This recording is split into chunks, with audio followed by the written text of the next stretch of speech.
She lost everything and sought shelter, then became the Alpha King's chaos wife. The phone rang at 7 in the morning, and Mara knew before she answered it. That was the thing about disaster. It rarely surprised. It built in small signs first: a business partner who stopped meeting her eyes, a boyfriend who checked his phone every time she left the room, a landlord who asked twice in 1 month about the lease renewal date. Mara had noticed all of it. She had cataloged it. She had decided, the way she always decided about uncomfortable things, that she would deal with it later. Later arrived at 7 on a Tuesday morning in the form of a phone call from her bank. The account balance she heard was not the number she expected. It was not even close to the number she expected. It was a number so small that she sat down on the edge of her bed and stared at the wall for 30 seconds without blinking. She did not cry. She calculated. Rent was due in 6 days. She had enough for either rent or food, but not both, and the rent alone would not cover what the landlord wanted. Because she remembered now, with the specific clarity that comes when things click into terrible focus, that the lease renewal carried a deposit increase. One she had mentioned to her business partner Nathan Cole 3 weeks ago. Nathan, who had nodded and said of course, he would move his share of the business funds into the joint account by Friday. Nathan, whose share of the joint account was now the only thing left in it. She called him. The phone rang 8 times. She called again. He answered on the second ring this time, which told her he had been awake, watching her name appear on his screen, weighing the cost of picking up against the cost of not picking up. He chose to pick up. She would give him that much. "Mara," he said. "Where is the money, Nathan?" It was not a question. It came out flat and precise, the way Mara spoke when she was not speaking for effect but for information. The silence on his end lasted 4 seconds. She counted them. "I needed it," he said. "I'll explain everything. It's not what you think. You moved $63,000 out of the account we both built over 4 years, she said. "Tell me what I think and then tell me what it is." He did not tell her what she thought. He told her instead about a debt he had been carrying for 2 years that she did not know about. A creditor who had become aggressive. A decision he had made alone without telling her because he had been going to fix it before she noticed. She listened to all of it. She did not interrupt once. When he finished, the line was quiet for a long time. "I want the money back by Friday," she said. "I can't. I want the money back by Friday." She ended the call. She stood up, walked to the kitchen, and made herself a cup of tea with the specific, deliberate movements of a person who needed something to do with their hands. The morning light came through the window above the sink and landed on the row of small clay pots on the sill. 6 of them, each one containing a succulent she had nursed back from near-dead status, bought from a bargain bin at a garden center on a slow Tuesday 3 years ago. She had named them all. The one closest to the window, a fat green thing with purple edges, was named Gerald. Gerald had been the worst of the 6 when she bought him. Root-bound and yellowing, sitting in soil so dry it had contracted away from the edges of his pot. She had repotted him in fresh soil, moved him to the sunniest window in the apartment, and stopped worrying about him. Gerald had done the rest himself.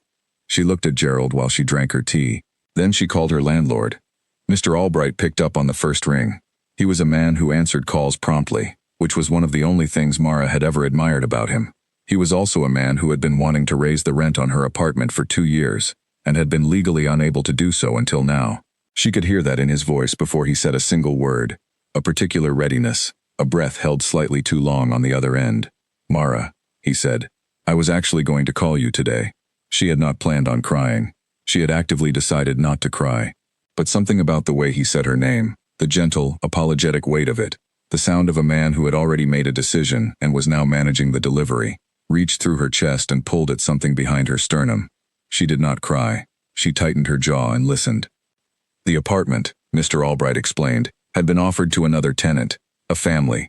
He had been waiting to see if Mara would renew at the new rate, but the renewal window had technically closed 2 weeks ago, and the family was ready to sign, and he was sorry, he genuinely was, but he needed a decision. "I'll be out by the weekend," she said. There was a pause. "I can give you until the end of the month if—" "The weekend is fine," she said. "I don't need extra time." She ended the call. She stood in her kitchen for a long time. The morning light moved. Gerald caught it on his purple edges and held it there, glowing faintly. She drank the rest of her tea. It had gone cold. She drank it anyway. Then she went to find Derek.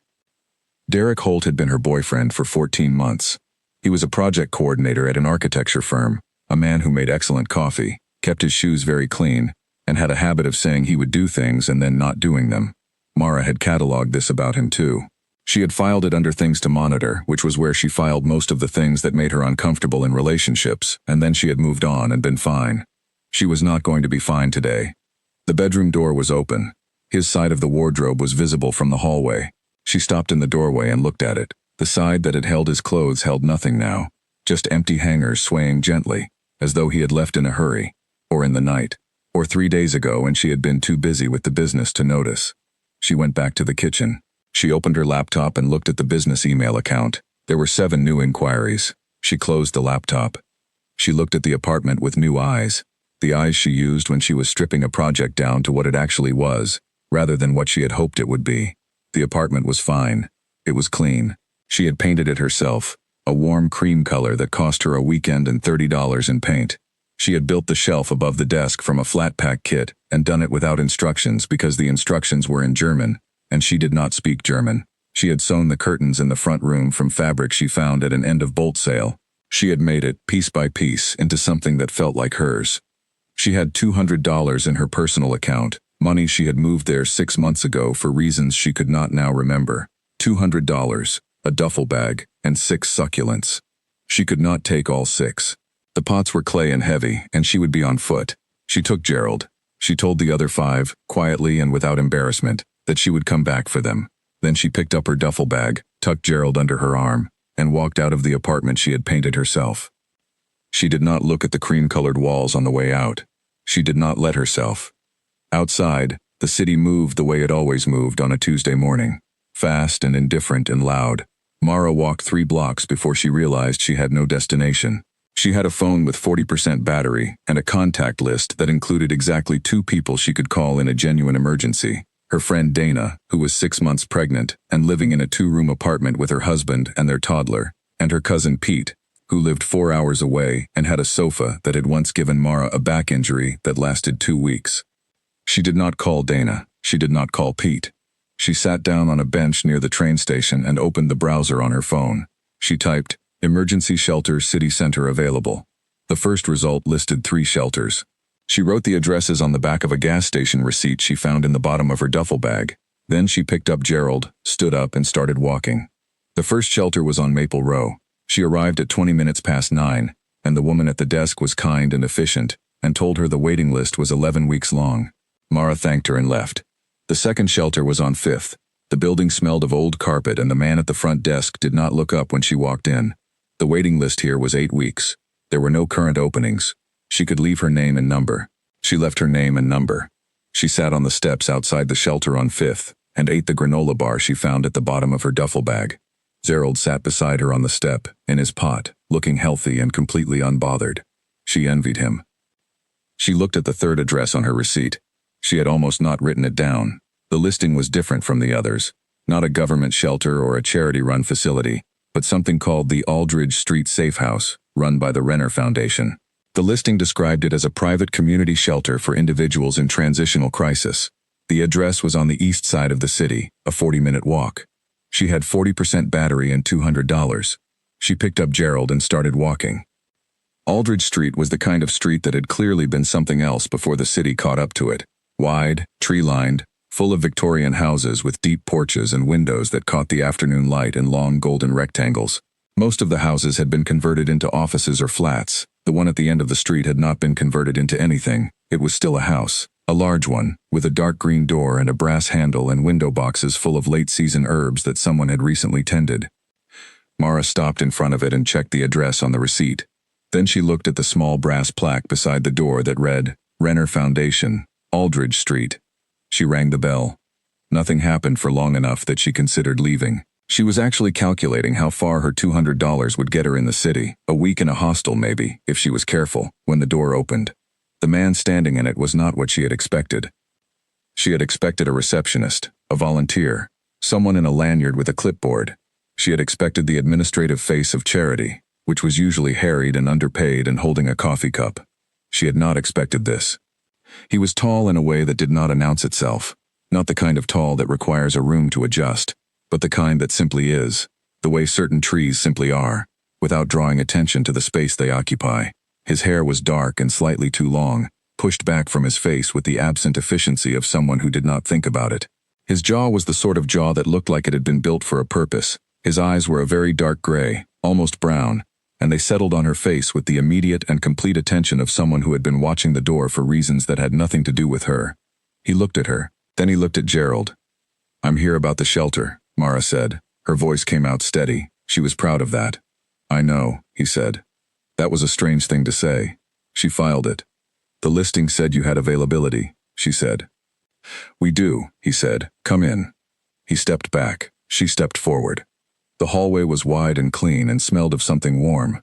Cedar, maybe, or something she did not have a name for. The floors were dark hardwood, swept recently. There was a coat rack on the left with 4 coats hanging on it, each at a different height, as though belonging to 4 people of different sizes who had all left at different times. There was a table with a vase on it. The flowers were fresh. Someone here cared about things being right. Mara noticed that. She filed it. "I'm Mara Voss," she said. "Callum Renner," he said. He said it the way people say their names when they are used to the name meaning something but have stopped expecting it to mean something to every person they meet. Not with embarrassment, with a kind of practiced neutrality. "Renner," she said. "As in the foundation." "Yes. You run a shelter out of your family home." Something shifted at the corner of his mouth, not quite a smile. The movement a smile makes before it decides not to happen. "Something like that," he said. "How long do you need?" She had been preparing a case. She had been calculating what to say, how to frame her situation as temporary, as manageable, as the result of external circumstances rather than personal failure. She had 3 sentences ready. She said, "I don't know yet." He looked at her for a moment. Then he nodded, as though this was the right answer. "3rd floor, 2nd door on the left. There's a key on the hook inside. Dinner is at 7. Do you have dietary needs I should know about?" She looked at him. "No." "Good," he said. "House rules are on the inside of the front door. Read them tonight." He paused. "What's the plant?" She looked down at Gerald. "Gerald," she said. Another almost smile. "All right," he said. "3rd floor." She walked up the stairs. The wood was solid under her feet. The banister was steady. On the first landing, she passed a woman about her own age who nodded at her with the contained friendliness of someone who had been new once and remembered what it felt like. On the second landing, she could hear a low conversation from behind a closed door. Calm voices, no urgency. On the 3rd floor, she found the 2nd door on the left, found the key on the inside hook, and locked the door behind her. The room was small and very clean. A single bed with a white duvet, a window facing east which meant morning light, a small desk with a chair, a hook on the back of the door, a shelf above the desk, empty. She set Gerald on the windowsill. She sat on the edge of the bed. The room was quiet in the way of houses that are used to holding people who needed quiet, not the silence of emptiness but the silence of something deliberate, the kind of quiet that has been built and maintained and is still here because someone decided it was worth keeping. She looked at the shelf above the desk and thought about what she would put on it. She thought about Nathan, and the account, and the $63,000. She thought about Derek's empty hangers. She thought about the cream-colored walls she had painted herself, and the curtains she had sewn, and the shelf she had built from a flat-pack kit with instructions in German. She thought, "I have built things before." She did not think it with hope, particularly. Hope was a feeling she was not ready for yet. She thought it with the specific practicality of a person who has lost a great deal, and is taking stock of what remains. What remained? Herself. Gerald. $200. The ability to build things from whatever was available. That was enough. It had to be. She got up and went to the window. The street below was settling into late afternoon, the light going amber and long across the pavement. She could see the herb boxes on the front porch from here. Rosemary and thyme, she thought. Maybe sage. Someone who knew what they were doing had planted them. Behind her, Gerald sat on the windowsill and caught the last of the light on his purple edges. She had not cried yet. She was not going to cry tonight. Tonight she was going to read the house rules on the inside of the front door, go down to dinner at 7, and keep her head down and her mouth shut, and her plans to herself, until she had a plan worth keeping. She had done harder things. She went to the door. She found the house rules. She read them carefully, top to bottom, twice. There were 14 of them. They were specific and clearly written by someone who had thought about what order needed to look like in a house of this kind. No noise after 10. Shared kitchen cleaned after every use. Disputes taken to Callum directly, not resolved between residents.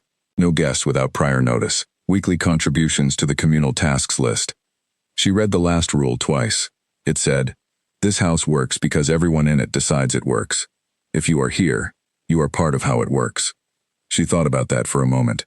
Then she went to dinner. The kitchen was large and warm and full of people who had arrived at the table from different directions and different stories, and were currently passing a bowl of roasted vegetables with the careful courtesy of people who are still learning each other. There were 6 other residents. She did not learn all their names that night. She learned 2, Nora, who passed her the bread without being asked, and Owen, who was 17 and very serious, and explained the unspoken rule about the good chair near the window before she accidentally took it. Callum sat at the head of the table. He did not perform the role. He simply occupied it, the way he had occupied the doorway, completely, without announcement, without any apparent awareness that the room organized itself around him in the small, constant ways that rooms do when someone like him is in them. He did not talk much during dinner. He listened. He asked 2 questions the entire meal, both of them directed at other people, and both of them about something specific the person had mentioned in an earlier conversation she had not been present for. He remembered things. She noticed that. He did not ask her anything. She was grateful for that. She ate her dinner and listened and was not asked to explain herself, which was the most merciful thing anyone had done for her all day. When she went back upstairs, she sat at the desk and looked at her phone. She had 8 emails from florists and event planners who were clients of the business. She had no message from Nathan. She had no message from Derek. She opened the emails one by one. She read each one. She did not reply tonight. Tonight she had nothing to say that she was ready to say. She put the phone face down on the desk. She looked at Gerald. "Okay," she said. Gerald offered no response. He was a succulent, but he was very much alive, and green, and slightly purple at the edges, and sitting in a window that faced east, which meant tomorrow morning he would have all the light he needed. She turned off the lamp. She lay down on the white duvet. The room was quiet in its deliberate way, the kind of quiet that has been decided upon and held. She closed her eyes. She did not sleep quickly. She lay in the dark and thought about what came next, not with fear exactly, but with the concentrated attention of a person who understands that the next move matters and is not willing to make it carelessly.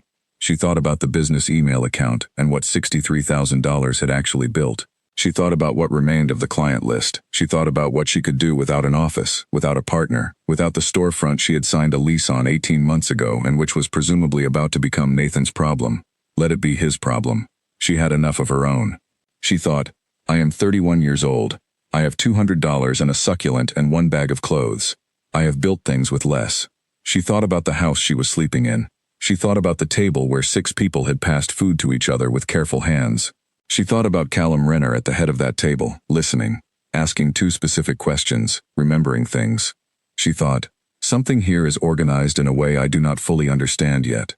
She would understand it. She understood most things eventually, if she paid enough attention. She closed her eyes again. This time she slept. She woke at 5:47 to the sound of the street below her window going quiet. Not the quiet of no one being there. The city was never truly quiet, but the particular, shifting quiet of a city settling between the end of night and the beginning of morning. The delivery trucks not yet started, the commuters not yet moving, a window of about 20 minutes in which the city belonged to no one in particular. Mara lay still and listened to it. Then she got up. She had packed efficiently. 4 days' worth of clothes, 2 pairs of shoes, a notebook, a phone charger, her basic toiletries and a folder of documents. Lease, business registration, bank statements, contracts. The folder was the first thing she had put in the bag. Before the clothes, before the charger. Some part of her had known, even in the first shock of that morning, that the documents were the most important things she owned. She showered in the shared bathroom down the hall, which was clean, and had sufficient hot water and a hook on the back of the door. She dressed quickly. She checked her phone. Nathan had sent a message at 2 in the morning. She read it. He was sorry. He was going to fix it. He needed a little time. She put the phone in her pocket. Downstairs, the house was quiet. The kitchen was empty. The light over the stove was on, the way a light is left on in a house where someone expects people to move around at hours that are not quite reasonable. She made herself tea and stood at the counter and looked at the kitchen with the patient, methodical gaze she used on new spaces. The kitchen was organized, but organized the way things get organized when many different people try to maintain them. Dishes in logical places, but slightly different logic each time, so that the mugs were in the cabinet nearest the kettle but also in the cabinet above the sink, because 2 different people had put them back in the place that made sense to them. The spice rack was alphabetical except for 3 spices in the middle that clearly belonged to someone who had added them later and not looked at what was already there. The dish towels were folded, but folded in 2 different ways, which meant 2 people were doing the folding, and neither had looked at how the other did it. None of this was bad. It was simply the arithmetic of many hands trying to maintain a shared space with no agreed system. She noticed it and filed it and made her tea, and did not say anything. By 7, the kitchen was full. There were 7 residents in the house, including Mara. She had the names of 2 from the night before, Nora and Owen. This morning she collected more. There was Eliza, who was in her mid-40s and made herself porridge with a focused concentration that suggested porridge was the most stabilizing part of her day. There was Carl, who was 60 and had a newspaper he read in order, front to back, without skipping sections. There was Petra, 23, who was on her phone from the moment she sat down until the moment she finished eating. And there was a man she learned was named Grant, who arrived last, took the last mug, the chipped one that everyone else had avoided, filled it without complaint, and sat at the far end of the table with the quiet self-sufficiency of someone who had been somewhere harder than this, and was managing just fine. Callum came downstairs at 7:15. She noticed how the room changed when he walked in. It was not dramatic. No one stood up or stopped talking. But the conversations adjusted, not stopped, adjusted. The way a flock of birds adjusts mid-flight, each one making a small correction that looks like nothing but adds up to a different shape. He did not look at her any differently than he had looked at her the previous evening. That was something she noticed and filed. That he had no visible register for new versus known, at least not one that showed in his face. He looked at whoever was speaking with the same full, unhurried attention. He poured coffee. He sat. He did not make small talk. He asked Carl about the section of the newspaper Carl had mentioned yesterday, and they had a brief, quiet conversation about a local planning decision that Mara found herself actually interested in despite having no prior investment in local planning. He still did not ask her anything. After breakfast, she went back upstairs and sat at the desk with her documents folder and her notebook and made a list. She was good at lists. She had always been good at lists, not because they calmed her exactly, but because they made the shape of a problem visible, and once the shape was visible, she could work with it. The list had 3 columns: things she could control, things she could not control but could influence, things outside her reach entirely. In the first column, her own skills, her client relationships, her physical health, how she spent her time today. In the second column, Nathan and the money, the business lease, her professional reputation. In the third column, Derek. She put Derek in the third column and left him there. She looked at the first column for a long time. Her skills were event floristry, dried arrangement design, supplier negotiation, client management, bookkeeping, and this one she wrote slowly, because it was not a thing she typically listed as a skill but was beginning to understand it was, the ability to see how a system was organized and understand what it actually needed. She looked at that last item, then she looked around the room. She had been allocated a room in a well-maintained house that ran on volunteer systems and informal agreements, and the particular kind of authority that Callum Renner carried without appearing to think about it. She had been here less than 24 hours. In that time she had noticed the mismatched spice rack, the dishes distributed between 2 logical locations, the dish towels folded in 2 different ways, and the fact that the herb boxes out front were cared for but the area beside the back door had been used as a catch-all for things that did not have assigned places. She was not going to reorganize anyone's kitchen without being asked. She was a guest here. She knew how to be a guest. But she could see things, and the ability to see things was the beginning of everything she had ever built. She wrote, "Understand the house first, then be useful." She drew a small star beside it, then she closed the notebook. By 10 o'clock she was at the desk with her laptop, which she had charged overnight, writing responses to the 7 business emails. She did not have a business right now. She had a client list and a reputation and 4 years of relationships with people who relied on her for their events. She was going to keep every one of those relationships warm, and she was going to do it carefully, with no false promises and no drama. She wrote 7 emails.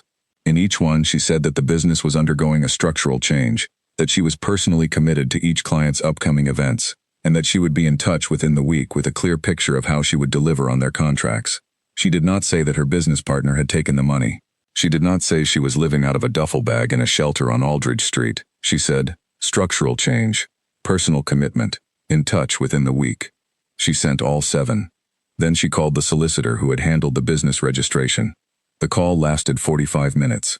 When it was over, she had a clearer picture of what Nathan had done, what the legal exposure was, what her options were, and what the earliest realistic timeline for any of it might look like. The picture was not good. It was not catastrophic, but it was not good. She sat with it for 10 minutes without moving. Then she opened her notebook and added a column. She worked until midday. At midday, she went downstairs to make herself lunch and found the kitchen empty except for Owen, who was sitting at the table doing homework with the particular stiff concentration of someone who did not want to be observed doing homework. She made a sandwich and did not comment on the homework. She made a second sandwich and put it on a plate and set it at the end of the table near Owen without saying anything, and Owen looked at it for a moment and then pulled it toward himself and ate it without looking up from his notebook. They sat in companionable silence for 20 minutes. "What are you working on?" she said. "History," he said. "A paper about trade routes." She looked at his notes. They were good, organized, detailed, slightly short on analysis. "Your facts are right," she said. "You need to say more about what the facts mean." He looked at her. He looked at the notes. Like what? Like why the trade routes went where they went, not just that they existed. What problem did they solve? What changed because they existed? Owen looked at his notes for a long time. Then he picked up his pen and started writing again. She finished her sandwich and went back upstairs. At 3 in the afternoon, she broke the first house rule.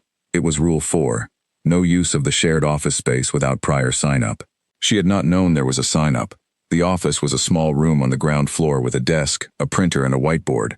And she had walked in because the door was open and she needed a printer, and had assumed, incorrectly, she now understood, that it was freely available. Callum appeared in the doorway approximately 90 seconds after she sat down.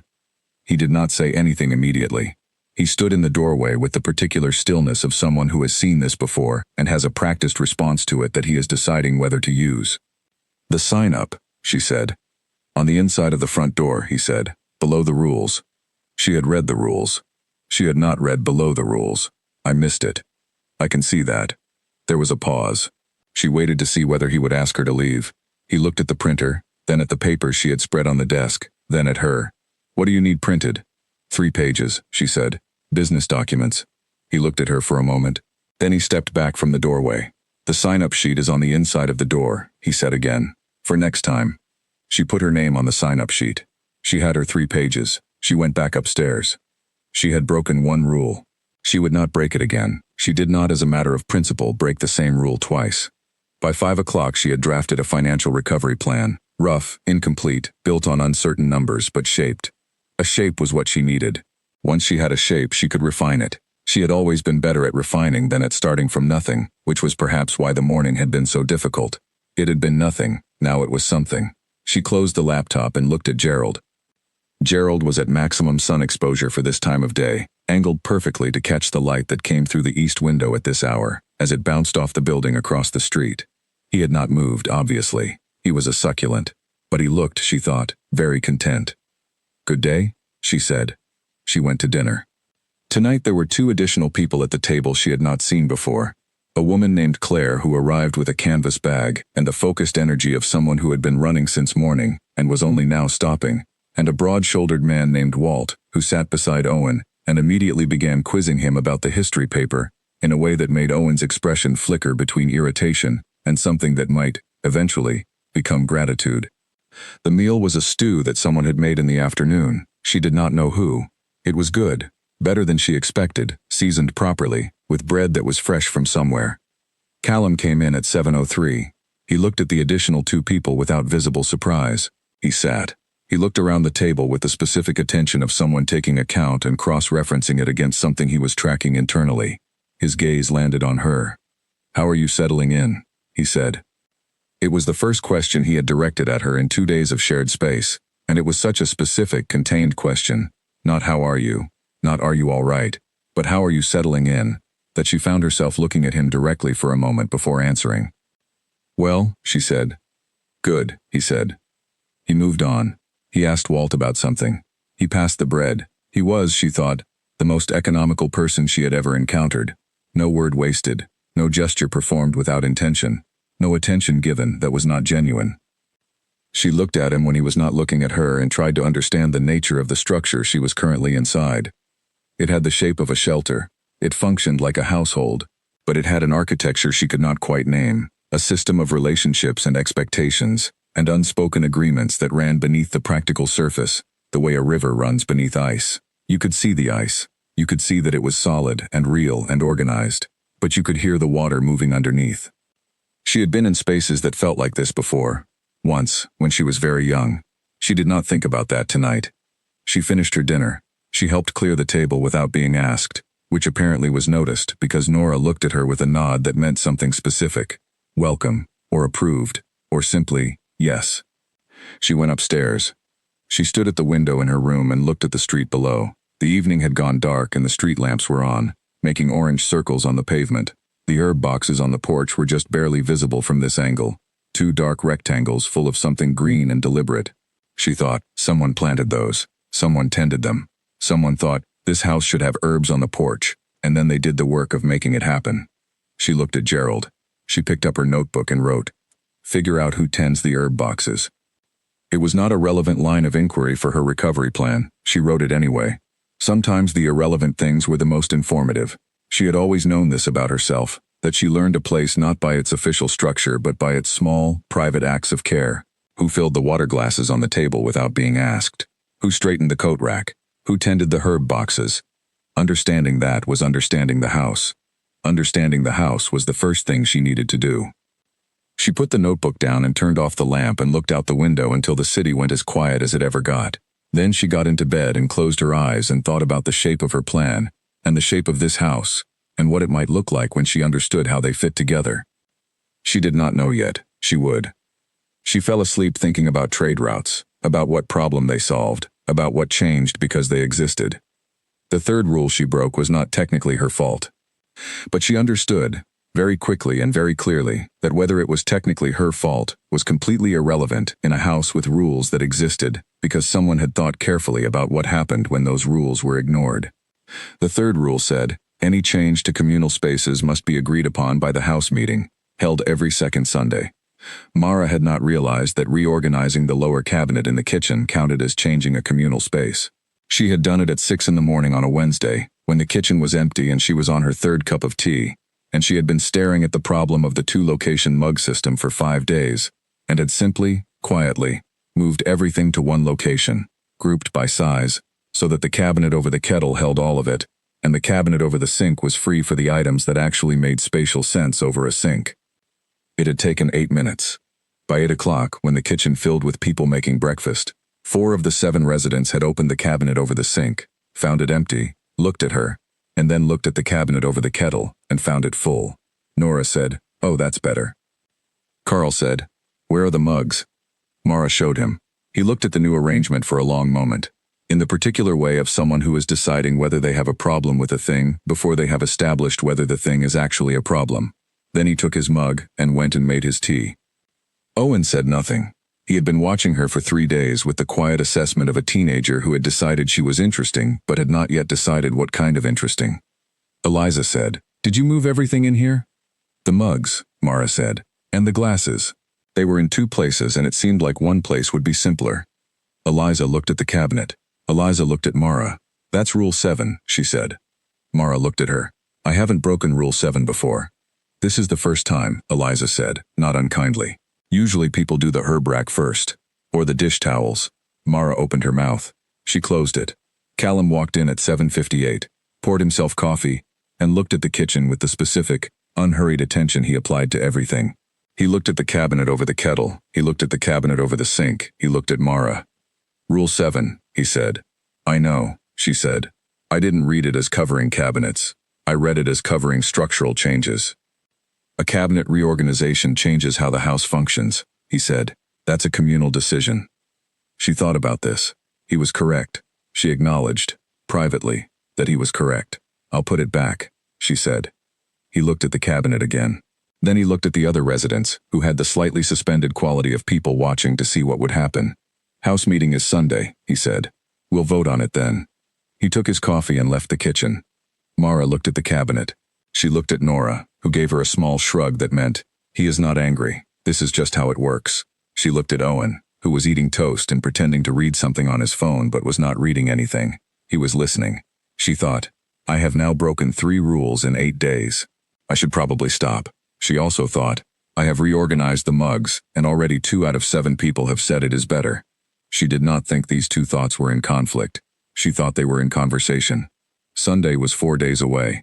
She would go to the house meeting. She would make the case for the mugs. She would do it correctly this time, through the actual process, the way Callum had set up the process to work. She went upstairs and added to her notebook, "Understand the house meeting. Understand how decisions are made here." The second rule she had broken, which had actually been the second in chronological order but was the one that mattered most, had happened the previous Thursday. She had walked into the shared office and found Callum at the desk with 3 other people she had not seen before. Not residents, something else. They were sitting around the desk in the formal, contained way of people who are conducting business rather than having a conversation, and they all went quiet when she came in. She had backed out immediately. She had said, "I'm sorry," and closed the door.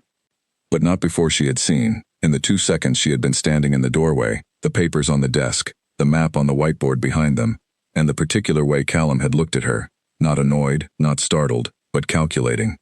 She had filed it. She had not asked about it. She had, however, gone to the front door and looked at the sign-up sheet, and found that Thursday at 3 in the afternoon was blocked every week under the same initial, C. She had looked at that initial for a moment. Then she had signed herself up for Friday, 10 to 11, and gone upstairs. On Friday at 10 o'clock she went to the office and found the desk clear and the whiteboard clean. She sat and worked on her recovery plan, which was sharpening slowly into something she could almost believe in.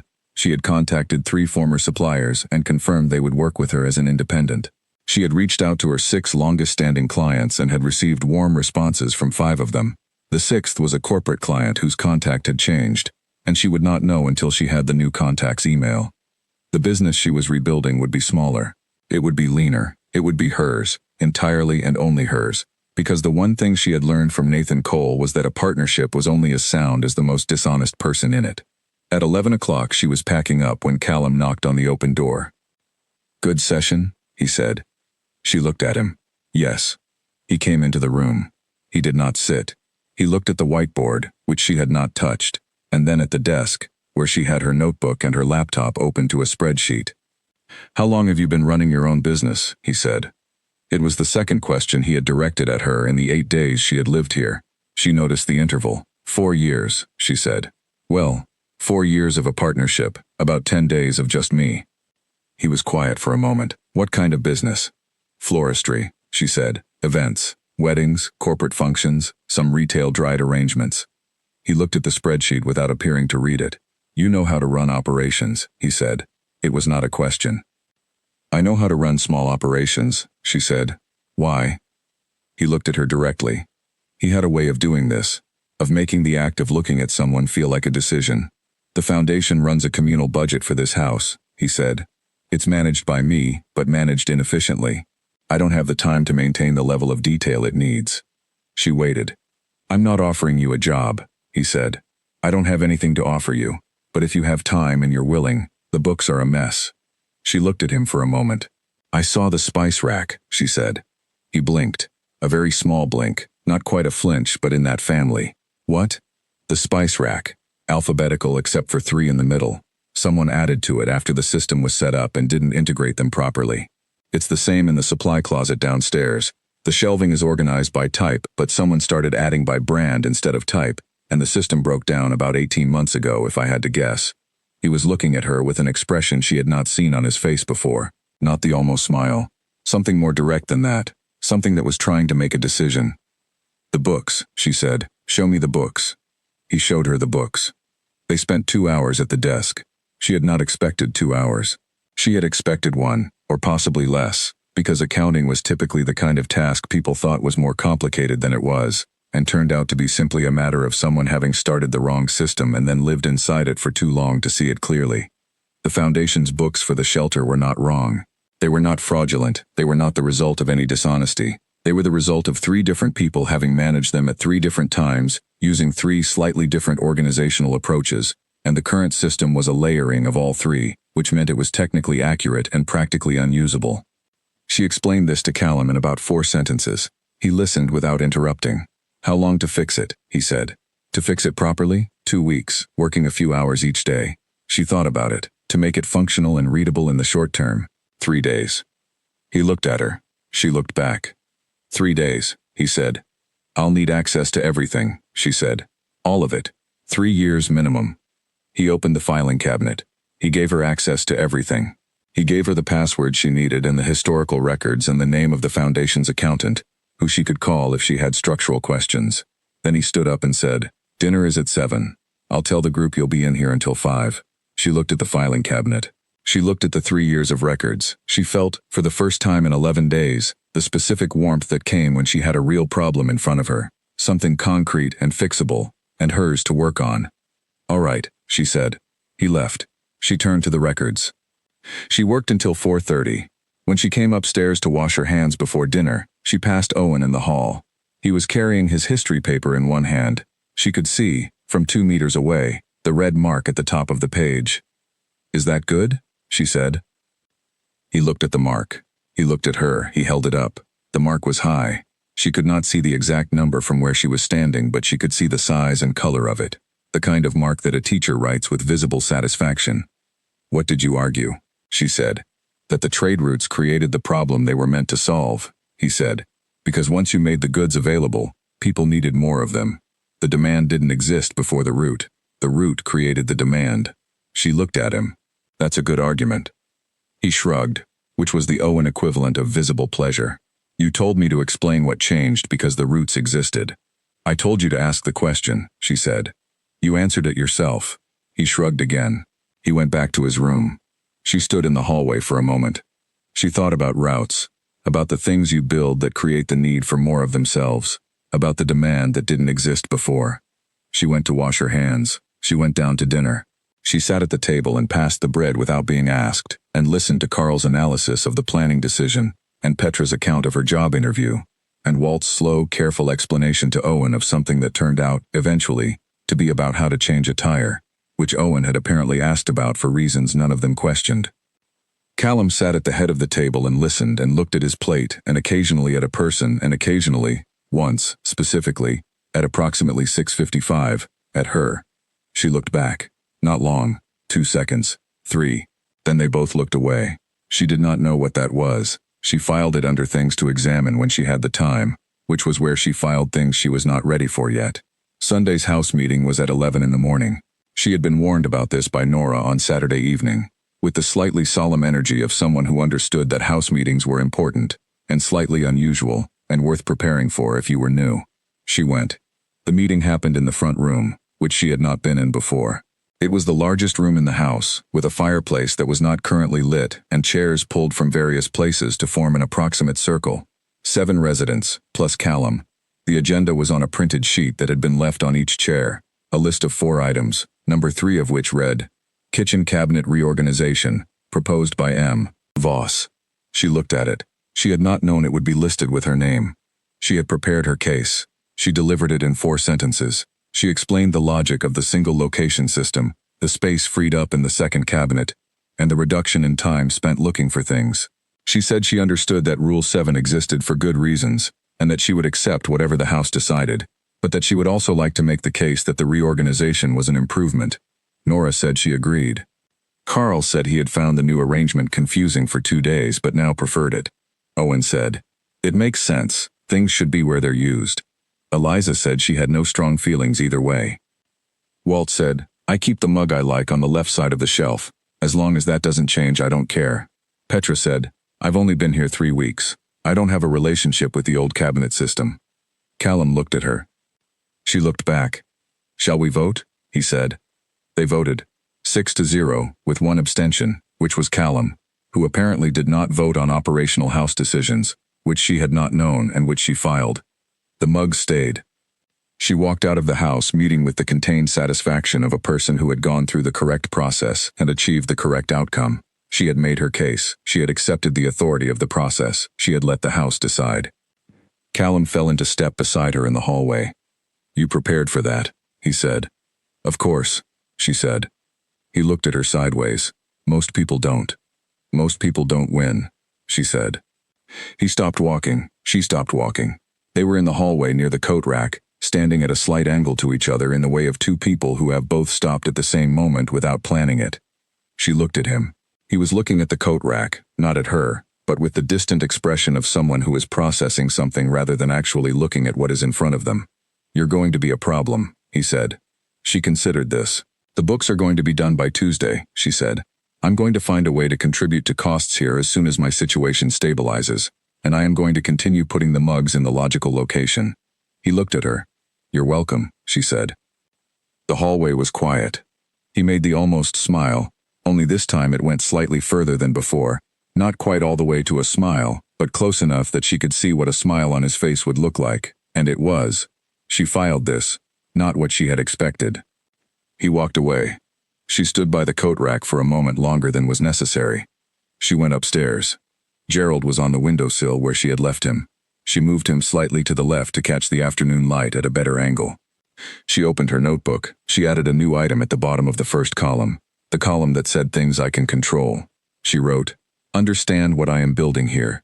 Not the business, not the financial recovery plan, something else. Something she did not have a name for yet. The way she had not had a name for the river moving under the ice the first time she understood there was something more to this house than its official shape. She drew a star beside it. She would understand it. She always understood things eventually, if she paid enough attention.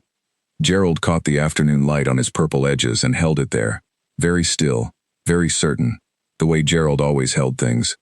She had always been good at knowing things before she was ready to know them. It was not a talent she had asked for. It was the kind of knowing that lived in the body before the mind caught up, a tightening at the back of the neck, a particular quality of silence in a room, a pattern that kept repeating until the pattern became impossible to ignore. She had learned to trust it when she was a child, because ignoring it had consistently produced worse outcomes than paying attention, and she was the kind of person who learned from outcomes. She had known about Nathan 6 months before the account was emptied. She had known about Derek 8 months before the hangars were bare. She had known, with the same quiet and particular certainty, that the apartment was only hers until it wasn't, that she had been building in borrowed space, with borrowed security, and that the timeline on that borrowing was shorter than she had been willing to acknowledge. None of that knowing had stopped any of it from happening. The knowing was not a prevention system. It was just information she carried. Now, in the 3rd week at the house on Aldridge Street, she was beginning to know things about this place that she was not ready to know, and she was doing what she always did with premature knowledge. She filed it. She did not act on it, and she paid very close attention. The first thing she knew, this house was not simply a shelter. She had suspected it from the first night. The way Callum sat at the table, not performing the role of authority, not managing it, but simply being it, the way a fixed point is simply fixed. The way the residents moved in the house with a kind of ease that went slightly beyond the ease of a shared building. The way disputes, when they arose, were not taken to Callum as a landlord or a supervisor would be approached, but the way a question is taken to the person who most clearly understands the answer. She had also noticed, Callum was not always in the house in the evening. He was always at dinner at 7. He was always accessible during the day. But on 3 nights in the 3rd week she had seen his truck leave the driveway at 9 o'clock and not return until well after midnight. She did not know this from watching. She knew it because she was a light sleeper and the truck had a particular sound on the cobbled section of the driveway, and she had heard it leave and heard it return, and had clocked the time both ways on the basis of habit rather than intention. She also knew she was not the only person in this house who understood that the house was something more than it appeared. Nora knew. Carl, who watched everything from behind his newspaper, knew. Grant, who had arrived knowing already, in the way of someone who had been in similar spaces before, knew. Owen was beginning to understand it, in the uncertain, half-formed way of a 17-year-old who was assembling a picture from pieces that did not yet add up. Eliza did not know, or if she knew, she had decided not to know, which was its own kind of knowledge. Petra, she was less certain about. And Walt she could not read at all, which was unusual for her. Walt had a quality of stillness that was different from Callum's stillness. Callum's stillness was the stillness of something with authority over its own space. Walt's was the stillness of something that had learned, at considerable cost, to take up very little room. She thought about Walt sometimes. She did not say anything to him about it. That was not the kind of thing you said. She was thinking about all of this on a Thursday afternoon in the 3rd week, sitting at the desk in the shared office with the Foundation's now reorganized accounts in front of her, when she heard voices in the hall outside. The voices were low, but they had a particular quality, the compressed, deliberate quality of people managing the volume of something that would naturally be louder. She was not trying to hear the conversation. She could hear it anyway, the way you can hear rainfall even through walls, not the words but the weather of it. Then one of the voices rose above the managed register, and she heard a word she recognized. She heard, "The Harlow territory." And then the voice managed itself back down, and the sound became weather again, and she sat very still at the desk and looked at the accounts. Harlow was a name she knew. She knew it the way you know a word in a language you grew up hearing but were never officially taught. Her mother had used it, once, when Mara was 9 years old and they were living in a different city, and her mother had said, "We don't go to that part of town, Mara, that's Harlow territory," and had said nothing more, and Mara had asked nothing more, because even at 9 she had understood that the nothing more was the entirety of the information she was being given. Her mother had known about Pack territories. Her mother had known, and had lived carefully around that knowledge, and had never explained it to Mara directly, only in the way that certain things are explained to children, not in words, but in the spaces between words, in what is said carefully, and what is not said at all. She had grown up with those spaces. She had grown up in the peripheral awareness of something that structured the world she lived in but was not, technically, the world she belonged to. And now she was sitting in the office of a house on Aldridge Street that was something more than a shelter, and she had just heard a name that meant something specific in a language she had never been formally taught, but had always, in the body-before-mind way, understood. She did not go to the door. She did not try to hear more. She finished what she was working on, the Year 3 reconciliation, which had a discrepancy of $47 that she was now 90% certain was a data entry error from 2022. And then she packed up her papers and closed the laptop and sat for a moment with her hands flat on the desk. She thought about what she knew and what she did not know, and which of those things she was going to act on. She had $200 when she arrived, now reduced to $80, because she had paid for her own groceries twice, and for a notebook she had needed. She had the beginnings of a rebuilt business, 3 confirmed clients, 4 ongoing conversations, a clear legal path forward on the Nathan situation. She had a room on the 3rd floor, with a window that faced east. She had a succulent named Gerald who was in the best health of his life. She had been here 3 weeks. She had broken 3 rules, all different, all once only. She had reorganized the accounts in 2.5 days instead of 3. She had helped Owen improve his history paper. She had been useful in the kitchen in the small, consistent ways that do not announce themselves but accumulate into the texture of a household. She had not asked questions she was not ready to be answered. She was, she thought, ready to ask one. She found Callum in the garden. She had not known there was a garden. The back of the house opened onto a strip of ground that was not quite a garden and not quite a yard. It was functional, purposeful space, with raised beds along the west fence, and a clear area in the middle that had been maintained rather than designed. The herb boxes from the front porch were echoed here, but larger. There were things growing. She was not entirely sure what all of them were, but some she recognized. Rosemary, which she used in arrangements, and a variety of low-growing silver-leafed plant that might have been lavender and might have been something else. Callum was crouching beside one of the raised beds.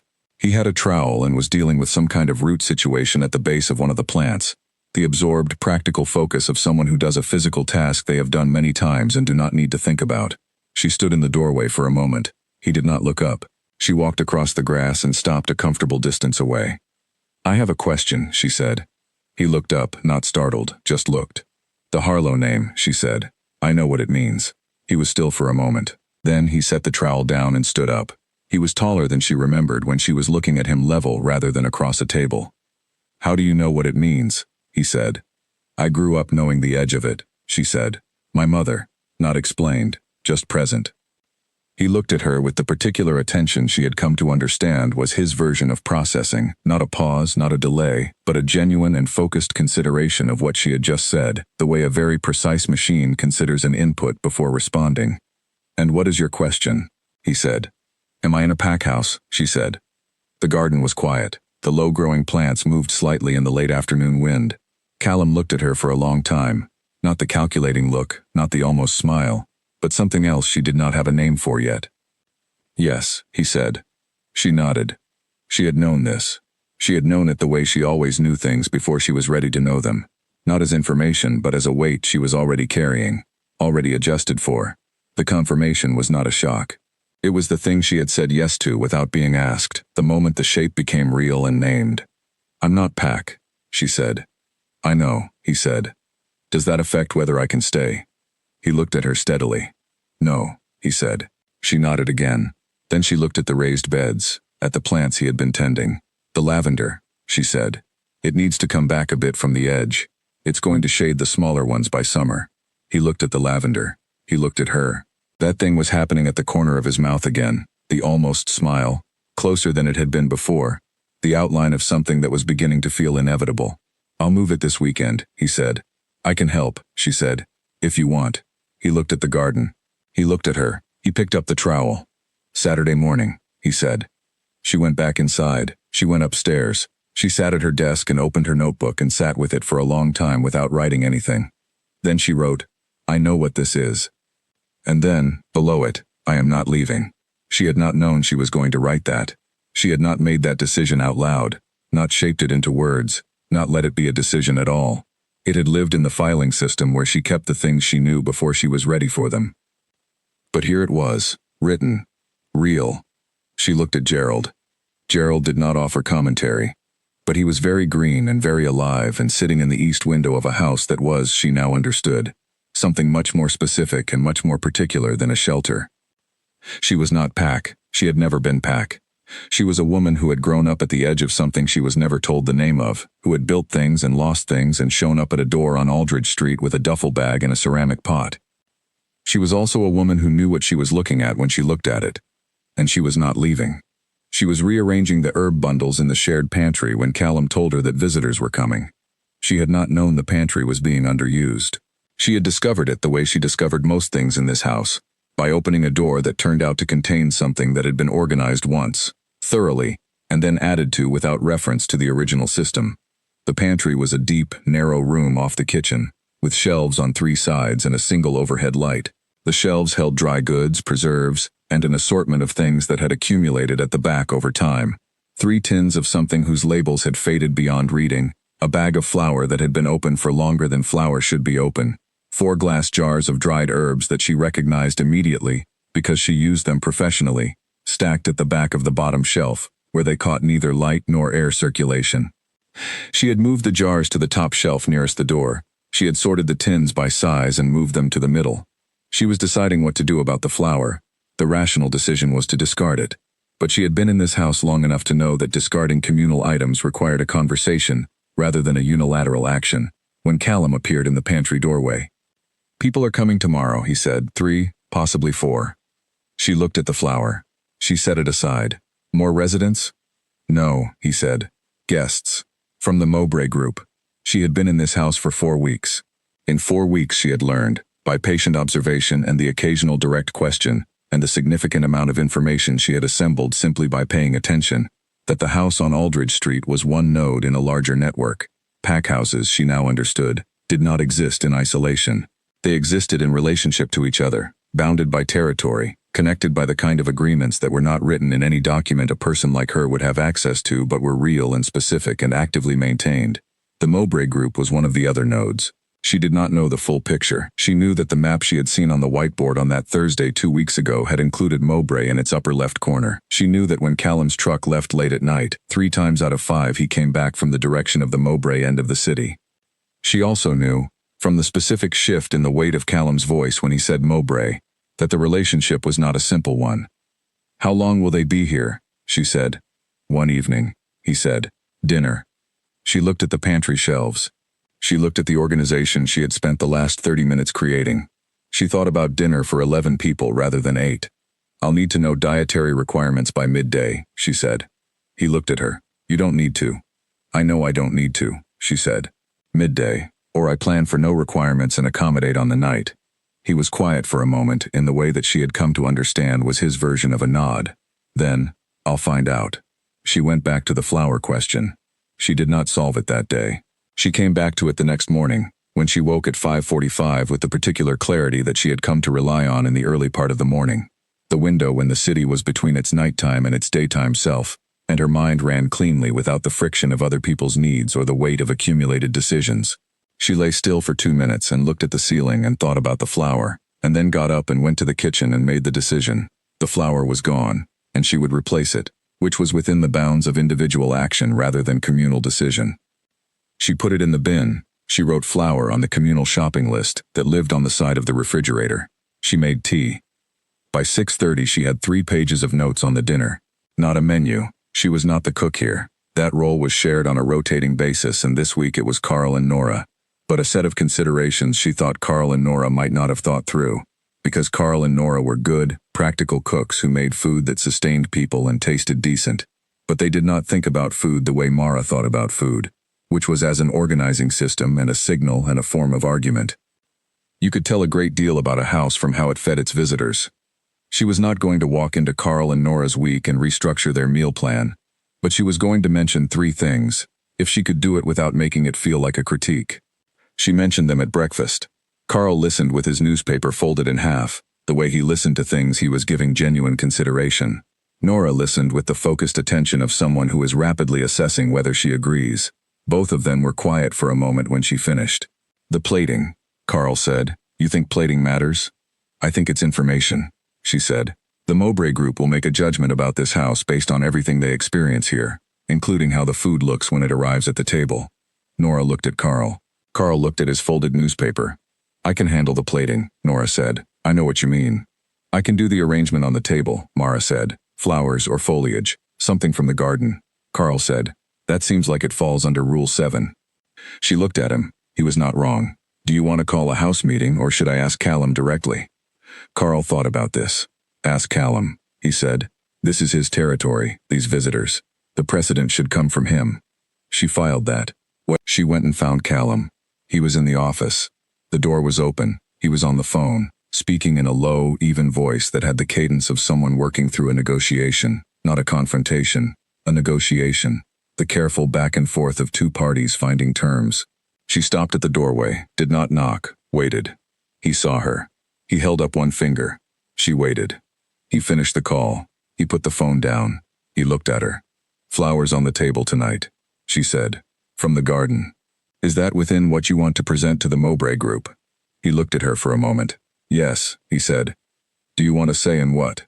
No, he said. I trust your eye. She did not let herself react to this.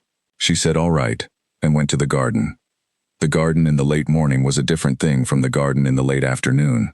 The light was colder and more direct, the shadows shorter, the whole space made plainer and more useful looking by it. She had been out here twice before, once to help Callum move the lavender, which had taken 40 minutes and involved more conversation than she had expected.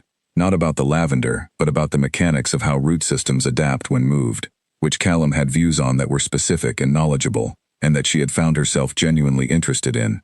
She cut rosemary, 2 stems of something that looked like sage, and a quantity of the low silver-leafed plant that turned out to be lamb's ear, which she had not used in arrangements before but which had the right texture and color for what she wanted to do.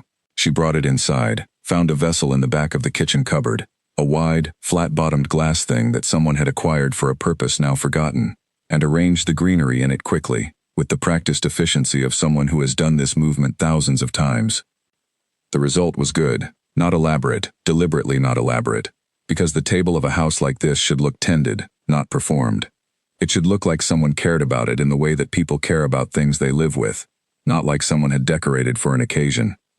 She put it in the center of the table and stepped back. Owen had come into the kitchen behind her at some point.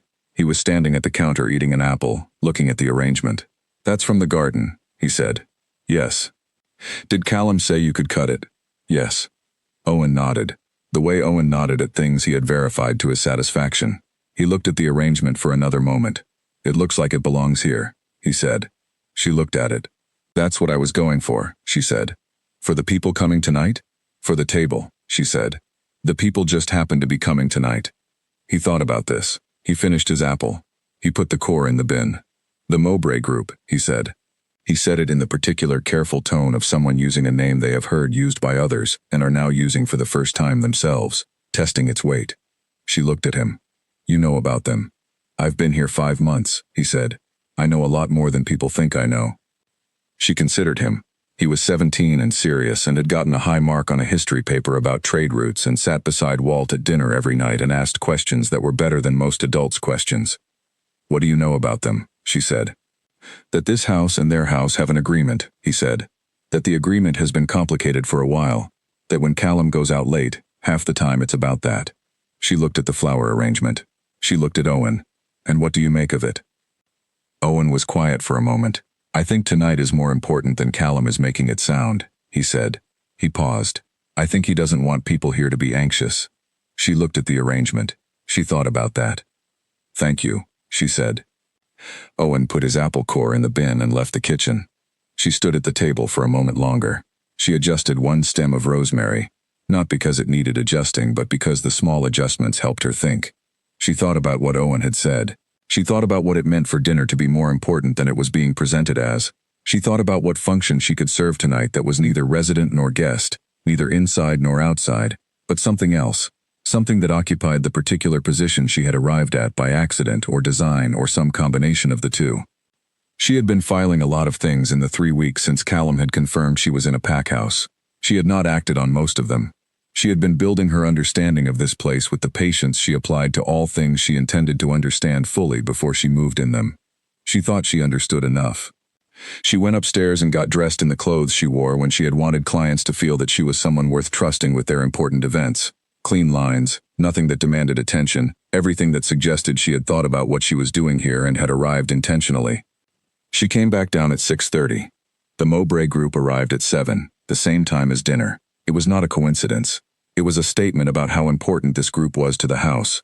They arrived at the meal, not before it, which meant the house did not perform preparation for them. They entered as guests to something already happening, which positioned them as additions rather than events.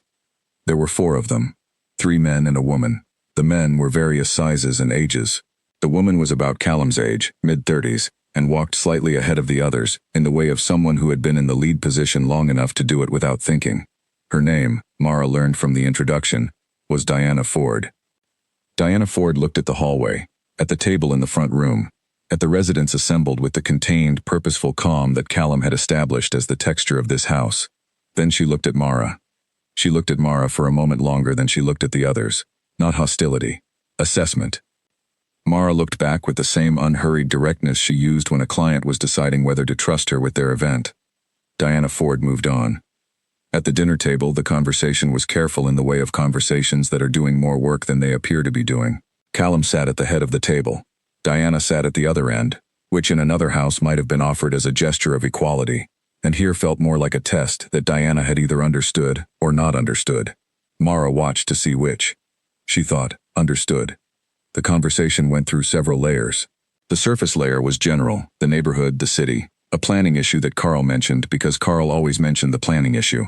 Below that was a layer about the shelter specifically, questions from Diana's group about how many residents, what the foundation structure looked like, whether the model had scaled. Below that was the thing Owen had meant when he said it was more important than it was being presented as, and that layer Mara could feel rather than hear, moving through the table the way the river moved under the ice. She ate her dinner. She passed things when they needed passing. She answered the one question directed at her, from Diana, who asked what she did professionally, and listened to the answer with the focused intelligence of someone who files information accurately, and she did not offer more than was asked. Then, at the point in the evening when the surface conversation had run through its topics and the silence that followed could either close or open, depending on what the next person said, Mara said, "The herb boxes on the front porch. Who planted them originally?" Everyone at the table looked at her. Callum looked at her. He was very still. "My grandmother," he said. She nodded. "I thought so. They're too deliberate for anything later." She had a plan for the whole front approach. She paused. "The lavender is going to overgrow the rosemary on the left side by next summer. It might be worth considering a cutback in spring." There was a moment. Diana Ford was looking at the centerpiece on the table. She was looking at the rosemary and the lamb's ear and the sage stems in the wide glass vessel. She was, Mara understood, putting things together. "You arranged the table," Diana said. "Yes," Mara said. "You know your plants." "I do." Diana looked at Callum. Callum was looking at Mara with an expression she had not seen on his face before.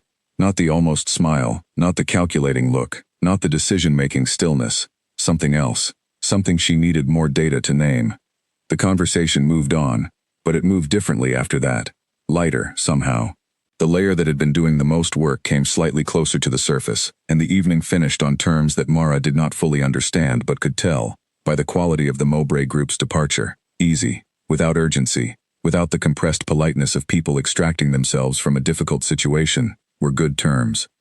After they left, the house settled back into its evening texture. Residents drifted to their rooms. Carl collected his newspaper from where it had been sitting folded on the sideboard, which was where he always left it when there were guests, as though he did not want it to be visible. Owen helped clear the table. Mara was putting the glass vessel back in the kitchen cupboard when Callum came in. He stood at the doorway for a moment. "The thing you said about the lavender," he said. "It's true," she said. "The lavender will overgrow the rosemary." "I know it's true," he said. "That's not what I'm asking."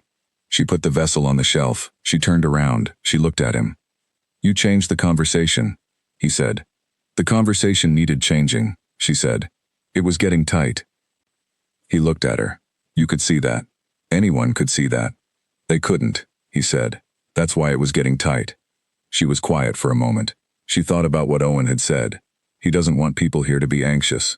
She thought about the river moving under the ice. She thought about what it meant that she could feel the current, had felt it from the first night, had been filing it and observing it and understanding it in the patient way she understood all things. "I'm not Pac," she said. "But I grew up knowing the edge of it. I see the patterns." He was quiet. The kitchen was quiet. The house was settling into its night sounds, small creaks, the distant sound of someone upstairs moving between rooms. "Diana noticed you," he said.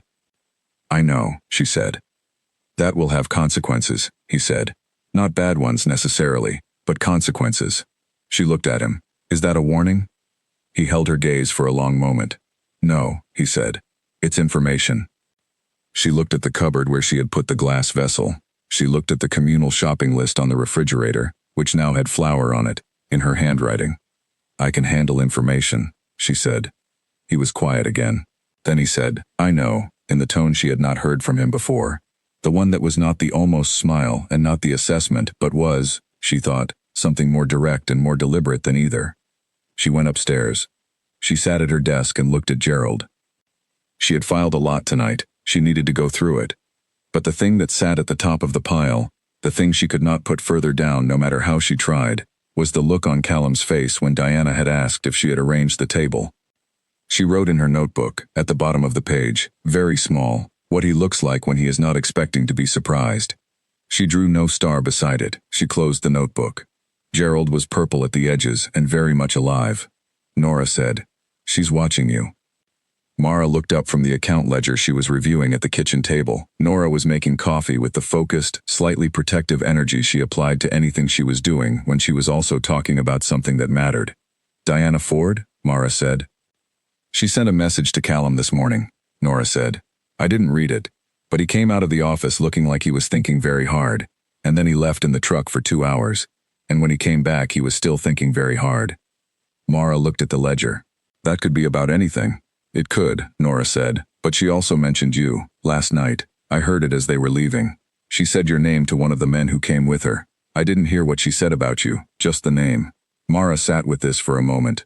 "I didn't do anything wrong last night." "I didn't say you did," Nora said. She poured her coffee. She looked at Mara, with the particular, level gaze of a woman who had been in this house longer than almost anyone else, and had assembled, over that time, a very accurate picture of how it worked. "I'm saying she noticed you. And when people like Diana Ford notice someone, it means something has shifted." Mara closed the ledger. "What do you know about the Mowbray agreement?" Nora looked at her coffee cup. "More than I'm supposed to. More than me." Nora smiled, which was a rare thing, and brief, and quite warm when it happened. "Yes," she said. "But not as much as you're going to know, eventually." Mara looked at her. "Is that a prediction or a warning?" "It's an observation," Nora said. "I've been here 2 years. I've seen people come through who were temporary and people who weren't. You have the quality of someone who isn't." She paused. "I mean that as a compliment." Mara picked up the ledger. She looked at the numbers, which were honest and clear, and made complete sense now that the system was coherent. She had finished the full reorganization a week ago. She had handed Callum a summary of the work and a 1-page guide to maintaining it going forward. He had looked at it for 3 minutes without speaking and then said, "Thank you." She had not told him how much she had enjoyed it.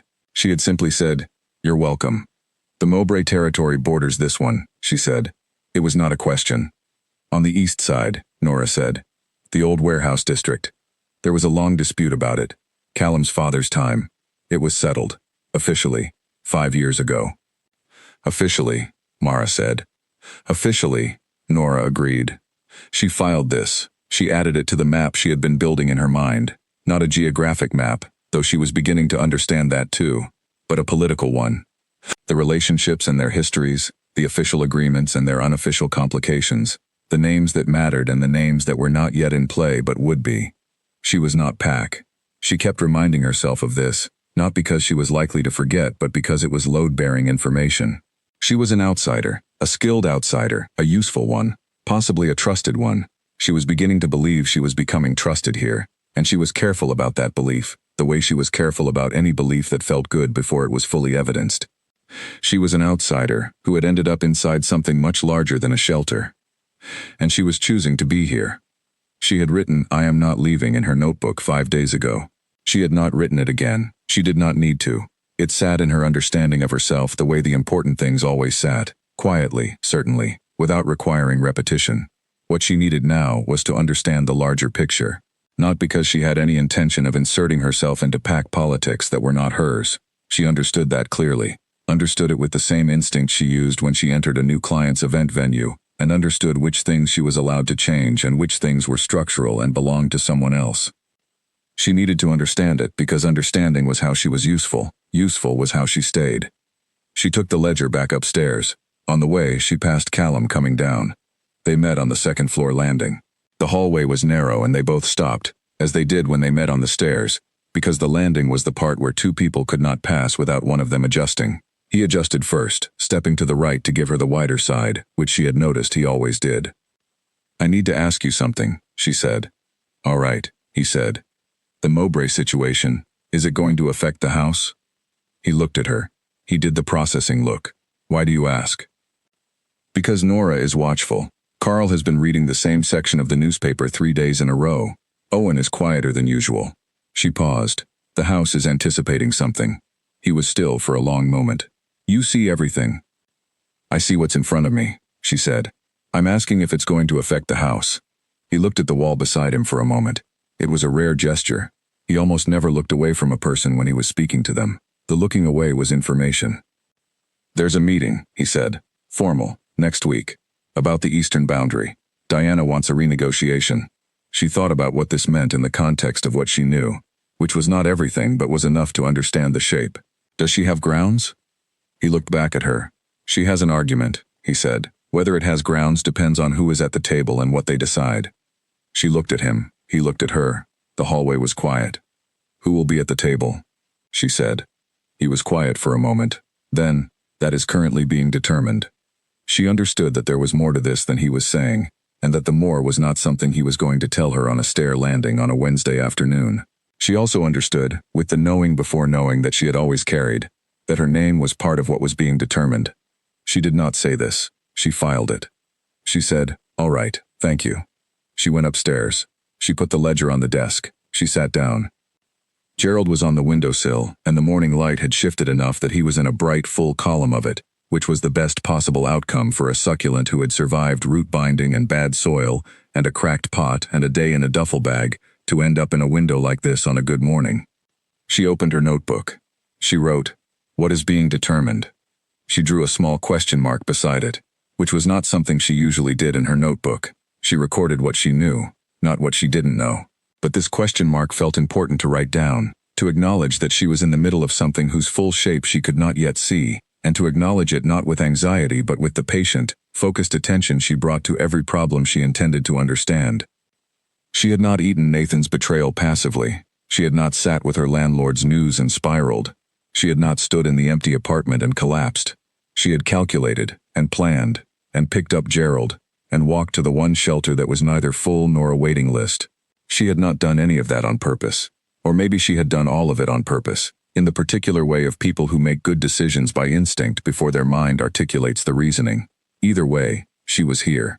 In a house she had not known existed, with a recovered succulent on the windowsill and a rebuilt set of professional relationships and $80 in her account, and a financial recovery plan that was, slowly, working, and a growing, complicated, specific understanding of a place and a structure and a man who sat at the head of a table and listened and asked 2 questions per meal and tended a garden and moved lavender on Saturday mornings and said, "I trust your eye," without explaining what that meant. She was here, and something was being determined. She was going to be ready for it. She went to the window and moved Gerald slightly to the left, into the fullest part of the morning sun. He did not have an expression. He was a succulent, but if he had, she thought it would have looked something like resolved. She went back to the desk and opened her laptop. She had work to do. The formal meeting was scheduled for the following Tuesday. Mara knew this because Callum told her on Thursday, not as an announcement, but in the specific, level way he delivered information that he expected her to receive and process and ask no unnecessary questions about. He found her in the office, where she had taken to working most mornings, and stood in the doorway and said, "The Eastern Boundary meeting is Tuesday evening, here, 7 o'clock. Here?" she said. "Neutral ground was the request," he said. "This house is considered neutral." She thought about what it meant that Diana Ford had requested this house as neutral ground. She thought about the specific message this sent, to Callum's network, to Diana's group, and to anyone else who would know about it. A pack house was neutral ground only if it was trusted to be so. Requesting neutral ground was a form of acknowledgement. "How many people?" she said. 8 to 10, he said, "plus my inner circle. Dinner beforehand." "Carl and Nora won't be enough," she said. "Not for 10, and the house." "I know," he said. "I was going to ask you." She looked at him. "To cook?" "To manage," he said. "I need someone in the kitchen who understands what the meal needs to be." She thought about this. "It needs to be generous without being performative," she said. "Something that says this house is resourced and calm, not that it's trying to impress." He looked at her with the expression she had started to think of as his calibration face, the look he wore when he was measuring whether her red matched his own. "Yes," he said. "I'll need to know dietary requirements by Sunday," she said. "And I'll need a budget." He gave her a budget. She did not say whether it was generous or not, because it was the budget and she would work with it. She thanked him, which she did not always do, because she did not believe in thanking people for the mere act of providing information. She thanked him because the trust implicit in the request felt worth acknowledging. He held her gaze for a moment. Then he went back to the office. She sat for a while with her notebook open and her pen in her hand and did not write anything. She had been in this house for 5 weeks. In 5 weeks she had reorganized the accounts, resolved the mug situation, helped with the lavender, arranged the table for the Mowbray dinner, moved the herb bundles in the pantry, and spent approximately 90 minutes in various direct conversations with Callum that were about what they were about, and also, she was increasingly certain, about something else running parallel. She was not going to name that parallel thing, not yet, not until she had more evidence, or until she was sure she wanted what naming it might set in motion. She opened her notebook and wrote, "Tuesday, generous without performative, 10 guests plus inner circle." Then she wrote, smaller, in the margin, "What does he need from this meeting?" She spent the rest of the day finding out. She found out the way she found out most things in this house, not by asking directly, but by asking the right people the specific questions they were able to answer, and assembling what they gave her. She talked to Nora, who knew the political history of the Mowbray boundary dispute, and had the patience to explain it clearly. She talked to Grant, who turned out to have more direct knowledge of the practical mechanics of territorial agreements than she had expected, and who was willing to share it with the quiet, measured generosity of someone who understood that information shared usefully was a form of contribution. She talked, briefly and carefully, to Walt, who said very little but who looked at her, when she asked him what he thought Callum needed the outcome of Tuesday to be, with an expression that said, "The right person is asking the right question. He needs it to look like this house makes decisions from a position of stability," Walt said. "Not pressure, not defense, stability." She thought about that all afternoon. She planned the dinner on Saturday morning, at the kitchen table, with a list and a budget, and 4 recipes she had learned from a supplier who grew everything she used and insisted she know where it came from. She was not a chef, but she was excellent at the specific intersection of logistics and presentation, and dinner for a territorial boundary meeting was, at its core, a logistics and presentation problem dressed up in food. She called in a favor, the first favor she had called in since arriving at the house, from a former client who ran a specialty food store on the other side of the city, who owed her a discount from a wedding she had done at minimal cost because the couple could not afford her rates, but had written her a review that brought her 3 large corporate clients the following year. The favor was granted. She had what she needed by Sunday afternoon. Owen helped her carry it home from the bus stop. He did not ask what it was for. He was Owen. He had pieced it together. "Is it going to go well?" he said, on the walk back. "I don't know," she said. "That's not mine to determine. But the dinner will be good." "The dinner will be what it needs to be," she said. He thought about this for half a block. "Trade routes," he said. She looked at him. "You make conditions," he said. "The outcome is what people do with the conditions." She looked at him for a moment. He was carrying a canvas bag with approximately 12 pounds of root vegetables in it, and looking at the pavement with the concentrated expression he wore when he was working something out. "That's exactly right," she said. He said nothing more. She filed it. The thing he had said, and the matter-of-fact confidence with which he had said it. Owen was going to be remarkable. She was not entirely sure he knew this yet.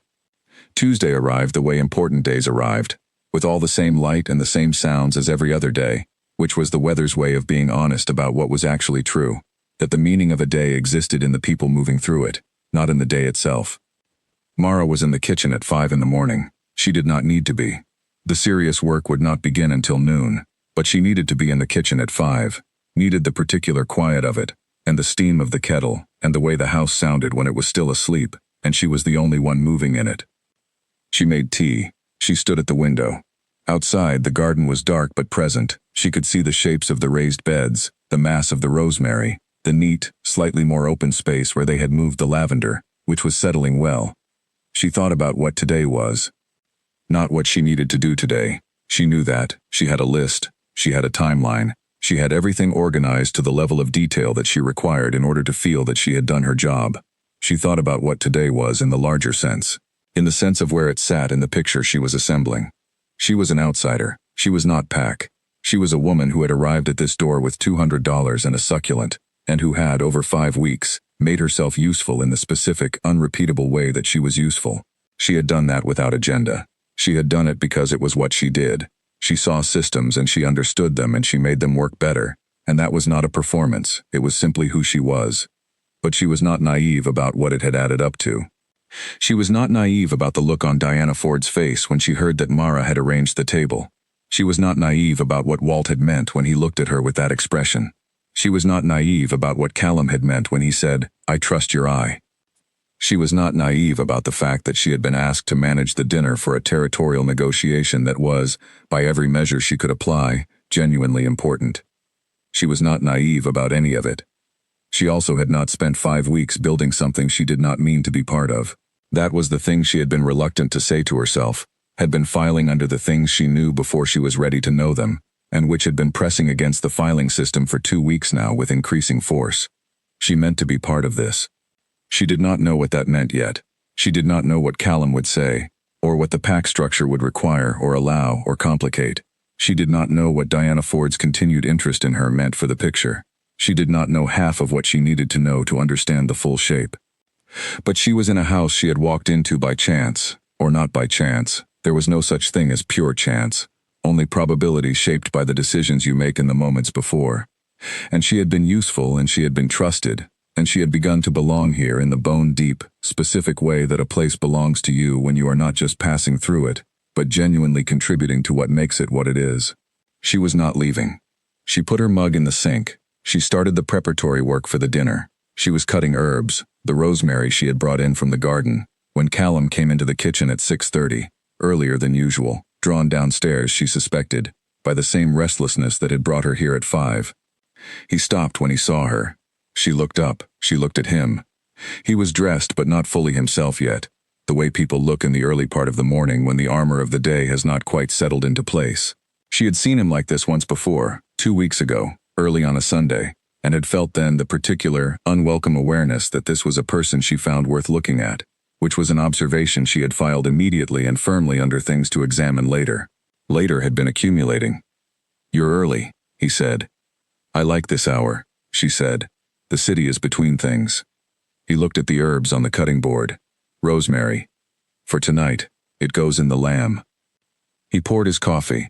He did not leave the kitchen, which he usually did. He took his coffee and went to the office or the garden or wherever the early part of his morning was organized. He stood at the counter instead. "Are you ready for today?" she said.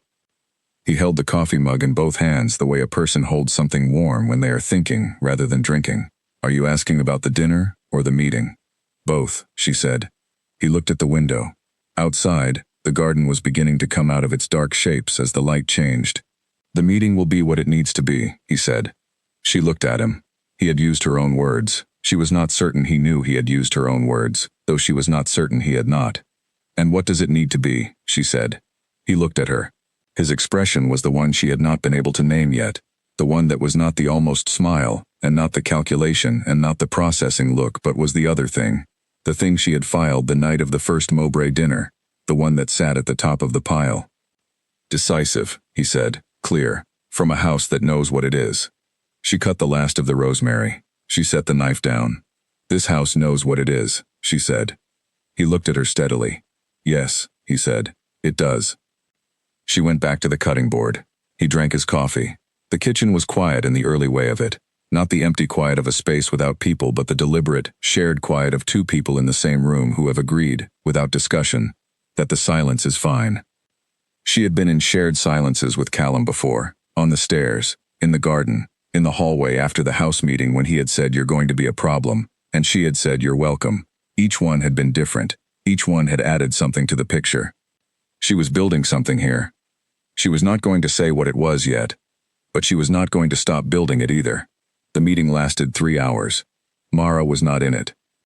She was in the kitchen for most of it, and in the hallway briefly twice, and aware of everything that was happening in the front room the way you are aware of a storm when you are indoors, not seeing it directly, but feeling the pressure of it, hearing its particular rhythm, understanding from the sounds coming through walls whether it was getting worse or better. It was not getting worse, that much she knew by 9 o'clock. It was, in fact, doing the thing that good negotiations do at a certain point, settling. Finding the shape that both parties could stand inside. She cleaned the kitchen. She made tea for the residents who were not in the meeting, who had gathered, by unspoken agreement, in the upstairs sitting room, with books and low voices and the specific, companionable restraint of people who understood that tonight was important, and their job was to be calm. Owen came down at 9:15 and sat at the kitchen table, and did not say anything. She made him tea without being asked. He drank it. She cleaned. They were quiet. At 9:45, the front room door opened. She heard voices in the hall, the lighter register of people transitioning from formal mode to departure mode, the sound of coats, the sound of the door. Diana Ford came to find her. She was not surprised. She had expected something, though she had not expected it to be this specific. Diana came into the kitchen doorway and looked at Mara with the direct, assessing intelligence that she had applied to everything she looked at. She was a compact woman, with very straight posture and eyes that processed information the way a survey processes land, quickly, accurately, without sentiment. The lamb was outstanding, she said. Thank you, Mara said. Diana looked at the kitchen, at the clean surfaces, the organized counter, the herb bundles drying above the window. She looked at Owen, who looked back at her with the same level assessment, which seemed to interest her. You're not Pac, she said to Mara. But you're not visiting either. Mara looked at her. No, she said. Diana was quiet for a moment. She had the quality of someone who had reached a conclusion a while ago, and was now confirming it rather than arriving at it. You know what this house is? Yes, Mara said. And you're here by choice. Yes, Mara said. Diana nodded. Once, decisively. The Mowbray Group has a position open, she said. House manager. Someone who can run operations at our main location. We are not adequately organized. A brief expression crossed her face. I'm told you reorganized a decade of accounts in under 3 days. Mara looked at her. Callum told you that? Nora told me, Diana said. I asked. Mara set down the dish towel she was holding.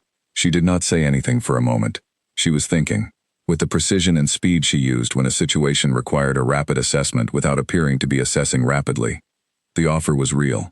She could see that. Diana Ford did not make speculative offers. She was not that kind of person. The offer was for a position, a role, a function that Mara was genuinely equipped for, and that would pay her a real income in a world where she still had $80 in her personal account. She thought about it for 5 seconds. I'm flattered, she said. And I mean that genuinely, but I'm not available. Diana looked at her. You're working for Callum? I'm working on my own business, she said. The work I've done here was, she paused, voluntary, a contribution. He told me that too, Diana said. She looked at Mara in a way that suggested the answer she was looking for was not yet on the surface. Then why not? Mara looked at the dish towel. She looked at the clean kitchen. She looked at the herb bundles above the window. She thought about 5 weeks and a financial recovery plan, and a succulent named Gerald, and a man who said I trust your eye on a Tuesday afternoon without explaining what that meant. I'm building something here, she said. I'm not ready to leave it. Diana looked at her for a long moment. Building what? I don't know yet, Mara said, but I know when I'm in the right place for it. Diana was quiet for a moment. Then she said, "The Mowbray Group will remember you." It was not a threat.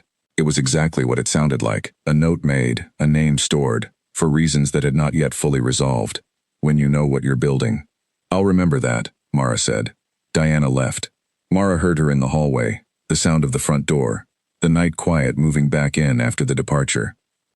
Owen had been very still at the kitchen table throughout this exchange. He now looked up at her. "You turned down a job," he said. "Yes," she said. "Why?" She picked up the dish towel. She finished drying the last pan. She hung the pan on the rack above the stove. "Because I'm not done here yet," she said. Owen thought about this. "How do you know when you're done somewhere?" She looked at him. He was 17, and asking a real question with the sincerity of someone who needed the answer. "When you've built the thing you came to build," she said, "even if you didn't know you were building it when you arrived." He was quiet for a moment. "What if you don't know what the thing is?" "Then you keep paying attention," she said, "until you do." He nodded. He finished his tea. He went upstairs. She stood in the clean kitchen and listened to the house settle into its late-night quiet. Callum came in 5 minutes later. He did not look surprised to find her there. He looked at the kitchen, clean, organized, the herbs hanging, the pan on the rack, and then at her. "Diana spoke to you," he said. "She offered me a position," she said. "I declined." He was still for a moment. "Why?" She looked at him. This was the question she had known was coming, had known from the moment Diana had asked it, and she had given the same answer she was going to give now, because she had only one answer, and it was the true one. "I told her I'm building something here," she said, "and I'm not ready to leave it." He held her gaze. The kitchen was quiet.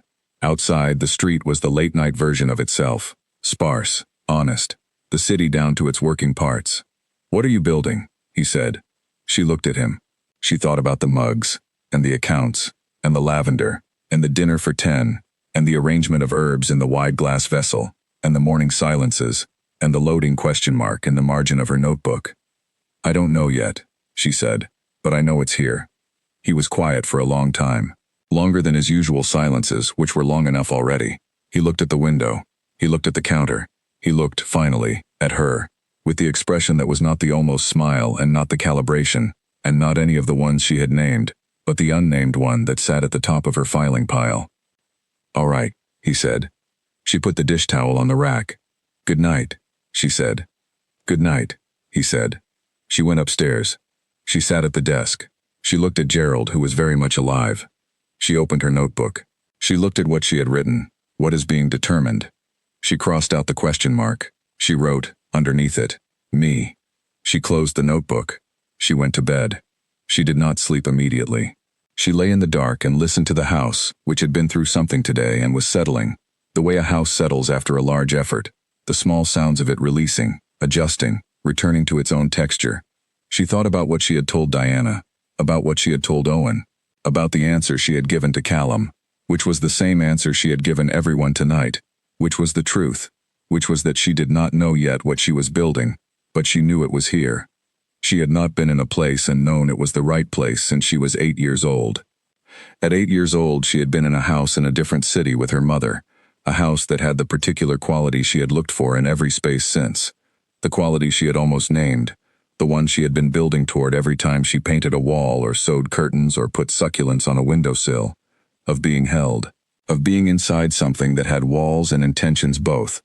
She had not found it since then, not in the apartment she had painted cream, not in the business she had built with Nathan, not in the various places she had tried to make into something permanent. She had found it here, in a house on Aldridge Street that was something more than a shelter, run by a man who said 2 things per dinner and moved lavender on Saturday mornings, and looked at her, sometimes, with the expression she had not yet named. She was not leaving. She turned over in the dark. She closed her eyes. The house was quiet. Gerald was on the windowsill. It was enough. Mara was in the garden cutting rosemary on a Saturday morning when her former business partner arrived at the front door. She heard the bell from outside. She did not go in immediately. She had 3 more stems to cut, and the rosemary was at the perfect point in its morning, when the dew had lifted but the sun had not yet warmed the oils out of the leaves, and she was not going to rush it for a doorbell. She heard the door open. She heard Callum's voice, low and specific. She did not hear what he said. She came inside 2 minutes later with the rosemary in her hand, and found Callum standing in the hallway, and Nathan Cole standing 3 feet from him, and Nathan turning toward the door as though reconsidering every decision that had led to this moment. She looked at Nathan. He had the specific, contracted quality of someone who had been rehearsing a conversation and had arrived to discover that the staging was different from what they had prepared for. He had expected, she thought, a smaller door, a less solid hallway, a version of Mara who was reduced in some way that would make what he had come to say easier to say. He had not prepared for this. She looked at Callum. Callum looked at her, one look, the specific, contained look that said, "This is yours, I am here. This is yours." "Nathan," she said. "Mara." His voice had the compressed, apologetic quality of someone who had practiced sincerity. "I need to talk to you." "I know you do," she said. "Come in." She took him to the kitchen. Not the office. The kitchen was where she was comfortable, where the terms were hers. She put the rosemary in the small vessel on the counter and washed her hands. She did not offer him tea. She turned around and looked at him. He had not changed. This surprised her slightly, though it should not have. It had been 6 weeks, which was not long enough for a person to change. He was still the same Nathan, pleasant face, hands that moved when he talked, a quality about him of intentions always better than his actions, which she had catalogued and filed under things to monitor, and had not monitored closely enough. She was not going to make that mistake about anyone again. "I have the money," he said. She looked at him. "How much of it?" 42,000, he said. "I'm getting the rest. It's going to take another few weeks. But I have 42 now, and I wanted to give it to you." She was quiet. "Mara, I know what I did was, I know it was wrong. I panicked. My situation was..." He stopped. He looked at the kitchen, at the rosemary on the counter, at the organized, clean, deliberate space she was standing in. "Are you all right?" he said. "Where are you living?" "I'm fine," she said. "I want the account details for the transfer." "I can do it now," he said. "I have my phone." "Good," she said. She gave him the account number. She watched him make the transfer. She checked her phone. A notification arrived within 30 seconds. $42,000. Confirmed. She looked at the amount. It was real. It was in her account. "The remaining 21,000, she said. "I want it within 4 weeks. If you need to go to 5, tell me in advance and we agree on it in writing." "In writing," he said. "Yes, of course." She looked at him. "Nathan." He looked up. "Don't come here again without calling first," she said.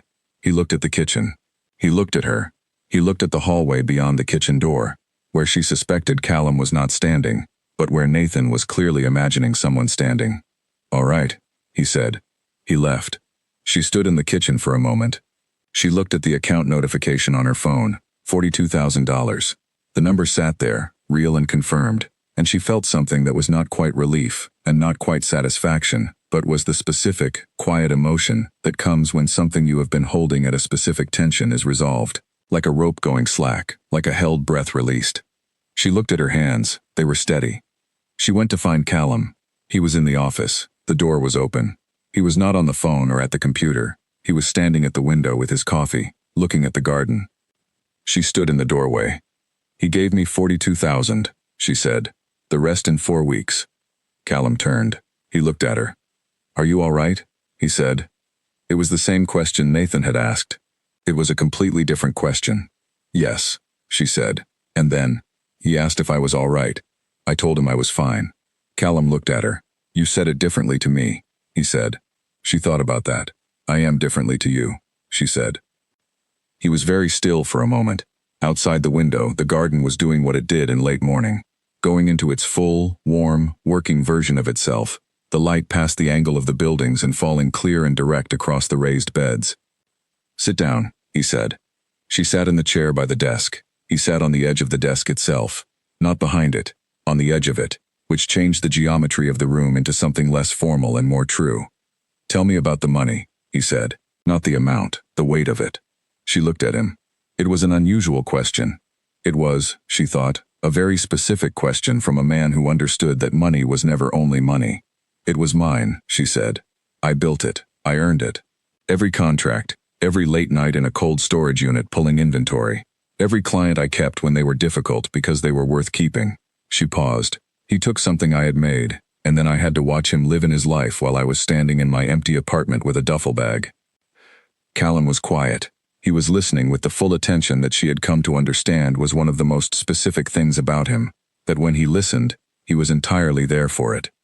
"And now," he said. "Now the money is back in my account," she said.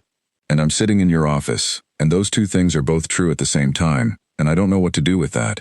He looked at her. She looked at him. She had said something she had not planned to say. She had said, "I don't know what to do with that." She did not say things she did not know. She was a person who kept the unknowing private until it resolved. She had just said it out loud, to him, without intending to. She filed this. "You don't have to do anything with it today," he said. "I know," she said. "It will settle," he said. She looked at him. There was something in the way he said it, not a platitude, not a comfort offered because comfort was expected, but a genuine, specific assurance from someone who had watched things settle that had seemed, at the time, unsettled. Someone who knew this because he had been through the weight of it himself. She thought, what did he lose? She had not asked him that. It was not her question to ask, not yet. "Thank you," she said, "for the door this morning." He looked at her steadily. "He's gone," he said. "He won't come back without calling." "I know," she said. "I said the same thing to him." Something shifted at the corner of his mouth, almost the smile, further than it had been before. "I know you did," he said. She stood up. She was going back to the garden. She had the rest of the Saturday morning and the rosemary to deal with, and an afternoon she had planned to use for her business emails, because the client list was growing and she had 2 new inquiries in the last week that she was genuinely excited about. She stopped at the doorway. "Callum," she said. He looked at her. "I'm going to stay," she said. "I want you to know that." He held her gaze. "I know," he said. "I've known for a while." She left. She went back to the garden. She cut the last of the rosemary. She stood in the garden for a moment after, with the herbs in her hand, and the morning light on the lavender that had been moved to the right place and was settling there, and the raised beds doing their patient, deliberate work of growing things that were worth growing. She thought, I came here with nothing. Then she thought, no, I came here with exactly what I needed. She went inside. Nathan sent the final $21,000 on a Thursday, 3 days ahead of the agreed date, with a message that contained no explanation and no apology, just the transfer confirmation and a single line that said, cleared. She received it in the office where she was working on her business accounts and looked at it for 30 seconds and then put her phone face down on the desk and finished the email she had been writing. Later that evening, she sat at her desk in her room and looked at the numbers and understood, for the first time since the Tuesday morning 6 weeks ago when it had all come apart, that she was not starting from nothing. She was starting from something rebuilt, something leaner and more honest, and entirely hers. $63,000, recovered. 3 confirmed event clients for the spring season. A 4th inquiry from a corporate account that had been referred by one of her existing clients, which was how referrals came when you had done the work correctly. A supply chain that was smaller than the one she had shared with Nathan but simpler and more reliable, because she had chosen each supplier this time on her own terms and her own knowledge. A legal situation with the former business that had been, after 6 weeks of careful navigation, resolved in her favor. The lease on the storefront had been terminated on Nathan's liability, not hers, which was the outcome the solicitor had worked toward, and which she had not fully believed in until the paperwork arrived. She sat with all of it. She thought, I did this, not without help. She had borrowed a favor from a former client. She had used the printer in the office 12 times. She had benefited from a roof and a table and a room with an east-facing window. She had been useful in the ways she could be useful, and had received, in return, the stability she needed to rebuild.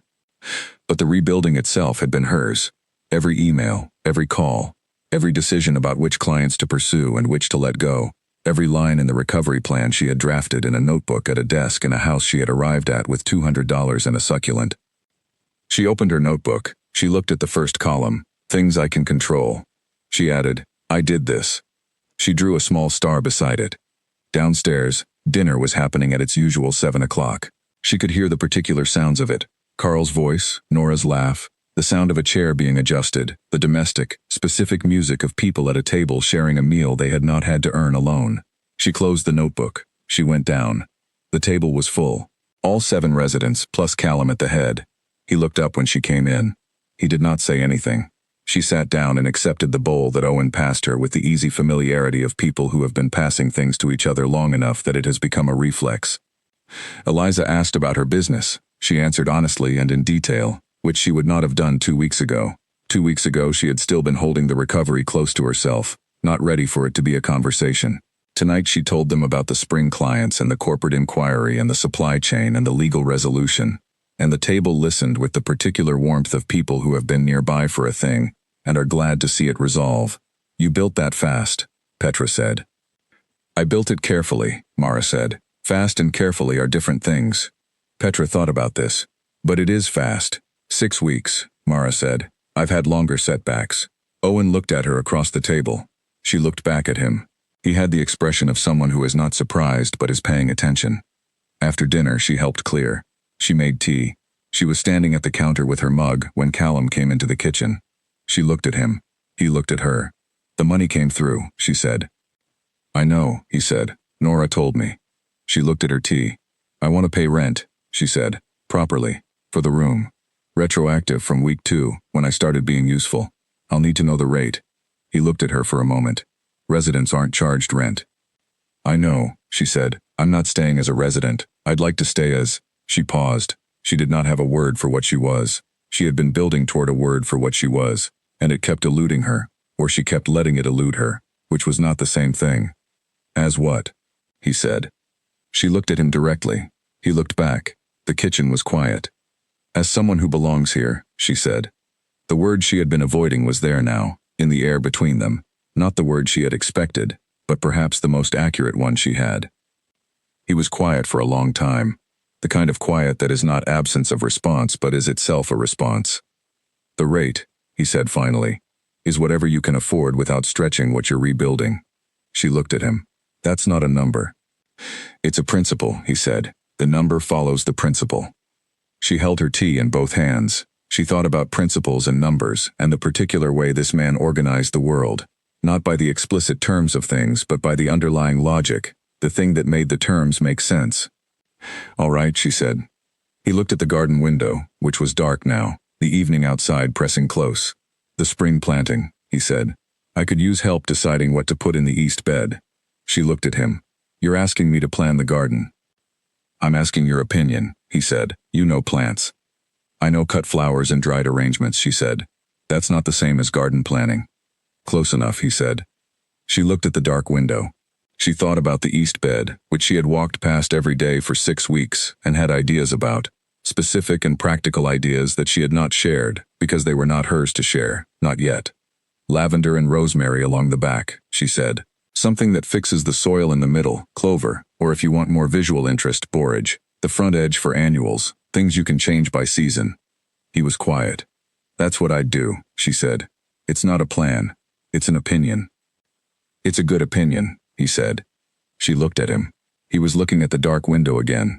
She looked at his profile, the jaw that was built for a purpose, the slight angle of his head that meant he was still processing something he had not finished processing. She thought, I am going to have to name this eventually. She thought, not yet. She finished her tea. She put the mug in the sink. Good night, she said. Good night, he said. She went upstairs. She sat at the desk. She did not open the notebook. She looked at Gerald, who had been on this windowsill for 6 weeks now and was the most productive he had ever been in his life, purple and full, and holding the last of the evening light on his edges. She thought about the word she had used downstairs. Belongs. She thought about belonging as a verb rather than a noun. Not something you had, something you did, something you built, something you chose, every day, in the specific and unremarkable choices of showing up and being useful and caring about the thing you were in. She had been choosing this house for 6 weeks. She had not announced it. She had not made a speech about it. She had simply chosen it, in the cut of the rosemary and the moved lavender and the reorganized accounts and the dinner for 10 and the turned-down job offer and the staying. She was still choosing it. She went to the window and moved Gerald 1 centimeter to the right, into the last thin stripe of light that came through the gap in the curtain at this hour. She said, very quietly, You started in a cracked pot. Gerald offered no response, but he was very much alive. She turned off the lamp. She lay down. She looked at the ceiling in the dark. She thought, Tomorrow I will help plan the east garden bed. I will work on my client files. I will go to dinner at 7 and pass the bread and listen to Carl's newspaper opinions, and Owen's history questions, and Nora's quiet observations about how things are. She thought, This is what a life feels like when it is working. She closed her eyes. She slept. The east bed looked different in the morning light than it looked in the evening. She had been aware of this in theory. East-facing beds caught the first light, the cold and direct kind, which was good for certain things and wrong for others, but she had not been out in the garden at first light until the Saturday of the planning conversation, when Callum met her there at 6 and they walked the beds together for 30 minutes, before either of them spoke about what they were going to put where. The first light was, as she had expected, doing something interesting to the soil, bringing out the particular darkness of it, the richness that Callum had built over time by the consistent addition of material she could smell rather than see, the deep, specific smell of composted organic matter that told her the bed was ready for something. The clover, she said, will take a season to establish. I know, he said. But by next year the soil in the middle will be significantly improved. That's the idea, he said. He was crouching beside the bed, running his hand along the edge of it. He did this the way he did everything, with complete, unhurried attention, as though the edge of the bed were telling him something he was taking care to hear correctly. She looked at the space. She thought about what she had said the night before, lavender and rosemary along the back, clover in the middle, annuals at the front edge. It was a good plan. It was the kind of plan that thought about the bed across several seasons rather than just the immediate spring, which was the only kind of garden planning she respected. The borage, she said, if you want it, it's a useful plant. Bees love it, and it seeds itself so you don't replant every year. It'll spread if you don't manage it. I can manage it, he said. She believed him. He managed things. He managed them without appearing to manage them, which was the most effective form of management she knew, the kind that was invisible until you saw what happened in its absence. Then borage, she said, in the middle, with the clover. They were quiet for a moment. The garden was in its early version, all shape and potential, the light still deciding where to fall. Your business, he said. It's coming back well. It is, she said, differently, better structured. Because you're doing it alone? She thought about it. Because I know what I'm doing now, she said. The partnership taught me what I didn't know I was assuming. About trust. About who holds the accounts. He was quiet. I trusted Nathan with things I should have held myself, she said. Not because I was naive. Because I was building, and building is faster with another person, and I was willing to accept the risk of it. She paused.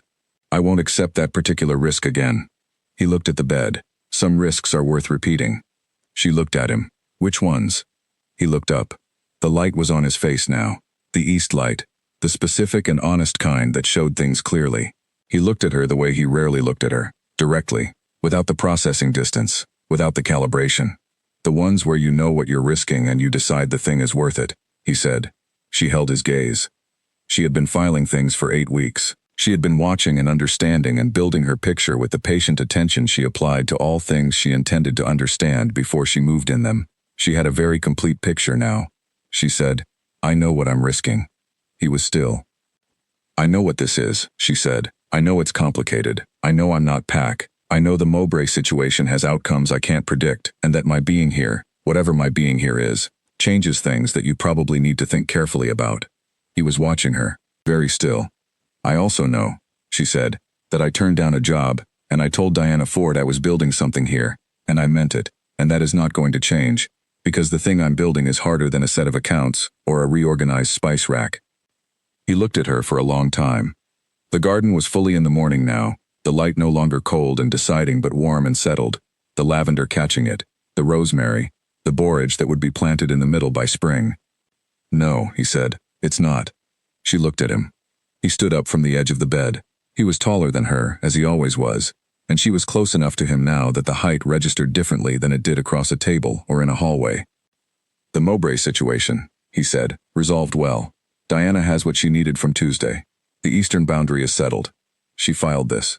And my being here will require a conversation with my inner circle, he said, about what your role is, what it's called, how it functions. He paused. I know what I want to call it. I want to know if you know. She looked at him. She thought about the word she had used the night before. Belongs. She thought about what Diana had said. You're not visiting either. She thought about the word she had been eluding and letting elude her, and which was, she now understood, not a complex word at all. I think so, she said. He looked at her steadily. Then we're in agreement, he said. She held his gaze. Gerald needs a bigger pot, she said. He's root-bound again. Something happened on Callum's face that was not the almost smile. It was the actual smile. The full version, which she had never seen before and which was, she discovered, exactly what she had imagined it would be. "I'll get a pot," he said. She nodded. She looked at the east bed. "The borage," she said. "We should order it this week if we want it in by spring." "This week," he said. They stood in the garden in the morning light, looking at the bed and what it was going to become, and neither of them said the thing they had just agreed on, because it was already said, and they were both the kind of people who did not need to say things twice. She was staying. She was not staying as a resident. She was not staying as an employee. She was staying as the person she had become in this house.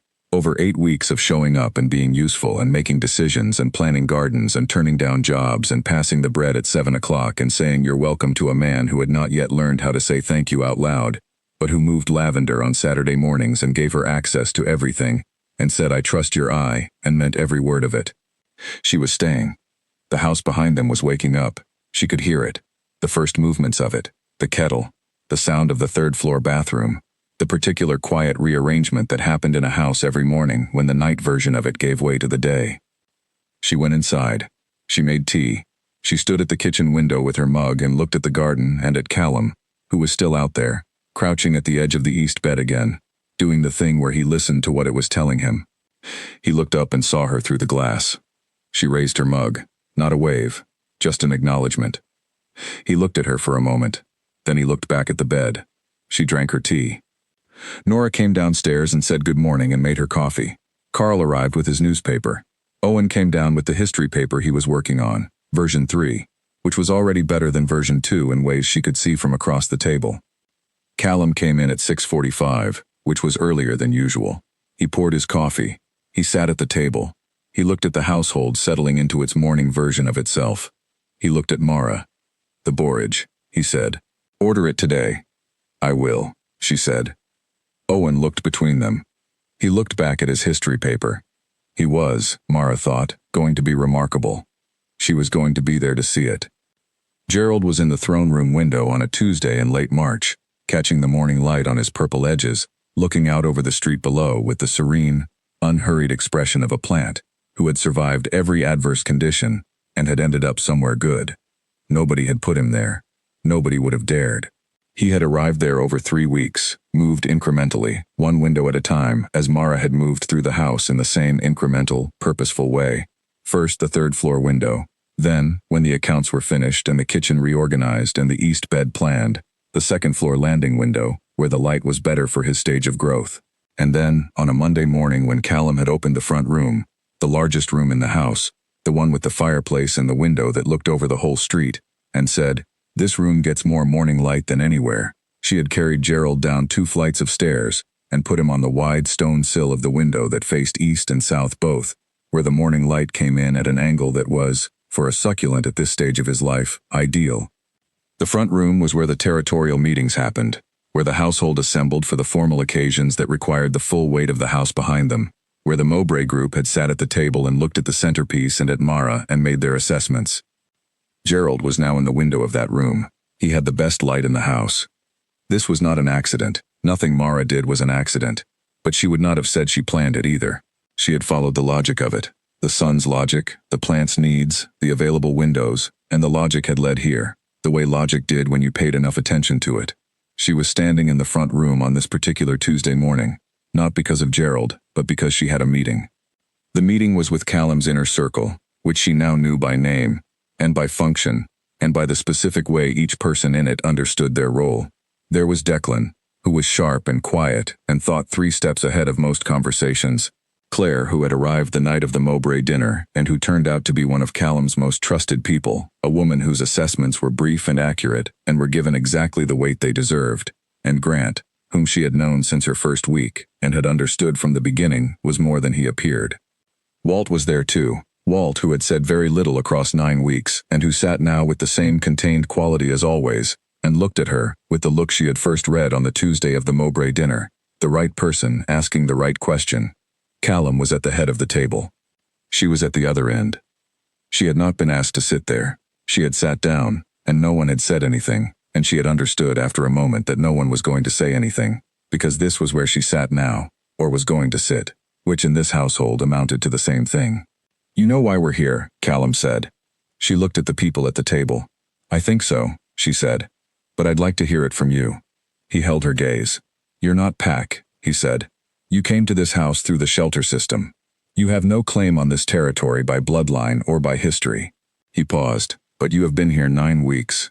In 9 weeks you have reorganized the accounts, managed a territorial dinner, been offered and declined a position by the Mowbray Group, and told Diana Ford that you are building something here." He paused again. "And the East Bed is the best planned addition to this property in 10 years. She looked at him. She looked at Declan, who was listening with the focused, contained attention that was his version of approval. At Claire, who was looking at her with the specific assessment she had applied to everything in this room for as long as Mara had known her. At Grant, who was still. At Walt, who was watching. "I want to be clear about what I am," she said. "I'm not pretending to be Pack. I'm not claiming anything I haven't earned." She paused. "But I know what this house is. I know what the function of the territory is. I understand the political situation with Mowbray, and I have watched, for 9 weeks, how this house maintains what it maintains, the shelter function, the communal structure, the external relationships, and I think the way it does those things is good, and I want to help it do them better." Silence. "And Callum," she said. She looked at him directly. "I am going to continue to argue about the mug placement if it needs to be argued about." Declan made a sound that was not a laugh but was in that family. Callum looked at her with the full smile again, the one she had only seen once before, in the garden on the Saturday of the East Bed conversation, the one that was exactly what she had known it would be. "I know," he said. She looked at the table. "What questions do you have?" They had questions. Good ones. Declan's about the legal status of her involvement, Claire's about what she expected her role to look like in practice, Grant's about how she understood the relationship between the shelter function and the wider Pack structure. She answered all of them, honestly, specifically, without performing certainty she did not have. When she did not know something, she said so. When she had an opinion, she gave it as an opinion. When she was certain, she was certain. The questions took 40 minutes. At the end, Callum looked at each person at the table in turn. Not a vote. He did not vote on things like this. She had learned that at the mug meeting and had been filing it since. A reading. He was reading the room. He looked at her last. "Welcome," he said. It was a single word. Simple and direct and carrying. In the way of this man's single words, everything that a longer speech would have taken the weight away from. She looked at him. "Thank you," she said. The meeting ended. The inner circle dispersed. Declan to the office, Claire to the kitchen, Grant out the front door, Walt up the stairs. Callum remained at the head of the table. She remained at the other end. The room was quiet. Gerald was on the windowsill behind her, in the east and south light, very still and very alive. "The Chaos Wife," Callum said. She looked at him. "That's what Declan called you," he said, "when we were planning this meeting." He said, "The woman who reorganized the spice rack and told the Alpha King his mugs were in the wrong place, and turned down the Mowbray job offer and then stood in the kitchen and said she was building something. He called you the Chaos Wife." She looked at him steadily. "And what do you call me?" He held her gaze. "Mine," he said. She sat with that word.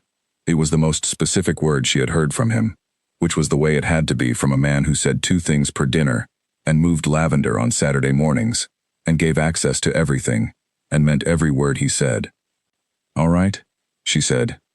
"All right," he said. She stood up. She picked up the notebook she had brought to the meeting and had not opened. She went to the window and looked at Gerald, who was in his light. She thought about what she had lost, the apartment she had painted herself, the business she had built with the wrong partner, the money, the man who had not left a note, the 6 succulents she had told she would come back for. She thought, "I will go back for them." She thought, "There is room on the windowsill." She looked at Callum. He was looking at her from the end of the table with the full, unhurried attention of a man who had, she now understood, been certain about this much longer than she had been certain about it. "The 5 succulents," she said, "on the sill of the apartment on Crane Street. I told them I would come back." "We'll go on Saturday," he said. She nodded. She looked at Gerald. She thought, "I came here with nothing." She thought, "No." She thought, "I came here with everything I needed and I did not know that yet, which is perhaps the only kind of arrival that matters." She went to the kitchen. She made tea. She stood at the window with her mug and looked at the garden, the East Bed, Planned and partly planted now, the rosemary and lavender settled in the back, the borage beginning to establish itself in the middle, the front edge open and ready for the annuals she had not yet chosen but would, in her own time, choose correctly. The house was moving around her. She could hear it, the specific, layered sounds of it, the people in it doing the things they did, the domestic texture of a household that had decided to work because everyone in it had decided it worked. She was part of how it worked. She had been part of how it worked since the third day, if she was honest, since she had walked into the shared office without signing the sheet, and Callum had appeared in the doorway, and she had said it's not a structural change, and he had said it is, and they had both been right in different ways, and that had been, she thought, the beginning of something. She did not need to mark the beginning. Beginnings were retrospective anyway. You only knew where they were when you could see where they had led. This was where it had led. A kitchen window, a garden, a Tuesday morning, a word she was going to carry. Owen came into the kitchen. He looked at her. He looked out the window at the garden. He poured himself a glass of water and drank it, and looked at the east bed. "You have good news," he said. It was not a question. "Yes," she said. He looked at the garden. "The borage is coming in." "It is," she said. He looked at her. He had the expression he wore when he had arrived at a conclusion and was deciding whether to say it. "You're going to stay," he said. "Yes," she said. He nodded, once. The Owen equivalent of visible warmth. He put his glass in the sink and went back to his room. She finished her tea. She put the mug in the sink. She went upstairs, past the second-floor landing, to the third floor, to the room that had been hers since the first night, the room with the east window, the white duvet, the shelf above the desk that was no longer empty. She sat at the desk. She opened her notebook. She looked at what she had written, going back to the beginning, the calculations she had made on the first day, the list in 3 columns, the things she could control and could not control, and could not reach at all. She looked at the third column. She looked at Derek's name. She crossed it out, not with bitterness, not with ceremony, just clearly, the way you cross out a thing that is done. She turned to the last page of the notebook. She wrote, "What I kept." She thought for a moment. She wrote, $200. Thirled, 1 bag. The ability to see how a system is organized and understand what it needs. The knowledge that I can build things from whatever is available. A room on the 3rd floor. A window facing east. The house at Aldridge Street. The east garden bed. The inner circle. The man at the end of the table. She paused. She wrote, "Myself. I kept myself." She drew a star beside it. She closed the notebook. She looked at where Gerald would be when they brought him back upstairs tonight. The east window, the good light, the sill where he had started all of this by sitting and being alive when everything else had been uncertain. She thought, he started in a cracked pot. She thought, so did I. She put the notebook in the drawer. She stood up. She went to the window and looked out at the street below, the wide, tree-lined street, the Victorian houses, the herb boxes on the front porch, the morning doing its work on the city outside. This was the view she had had every morning for 9 weeks. It looked different today, not because the street had changed, because she had. She went downstairs. She went to work.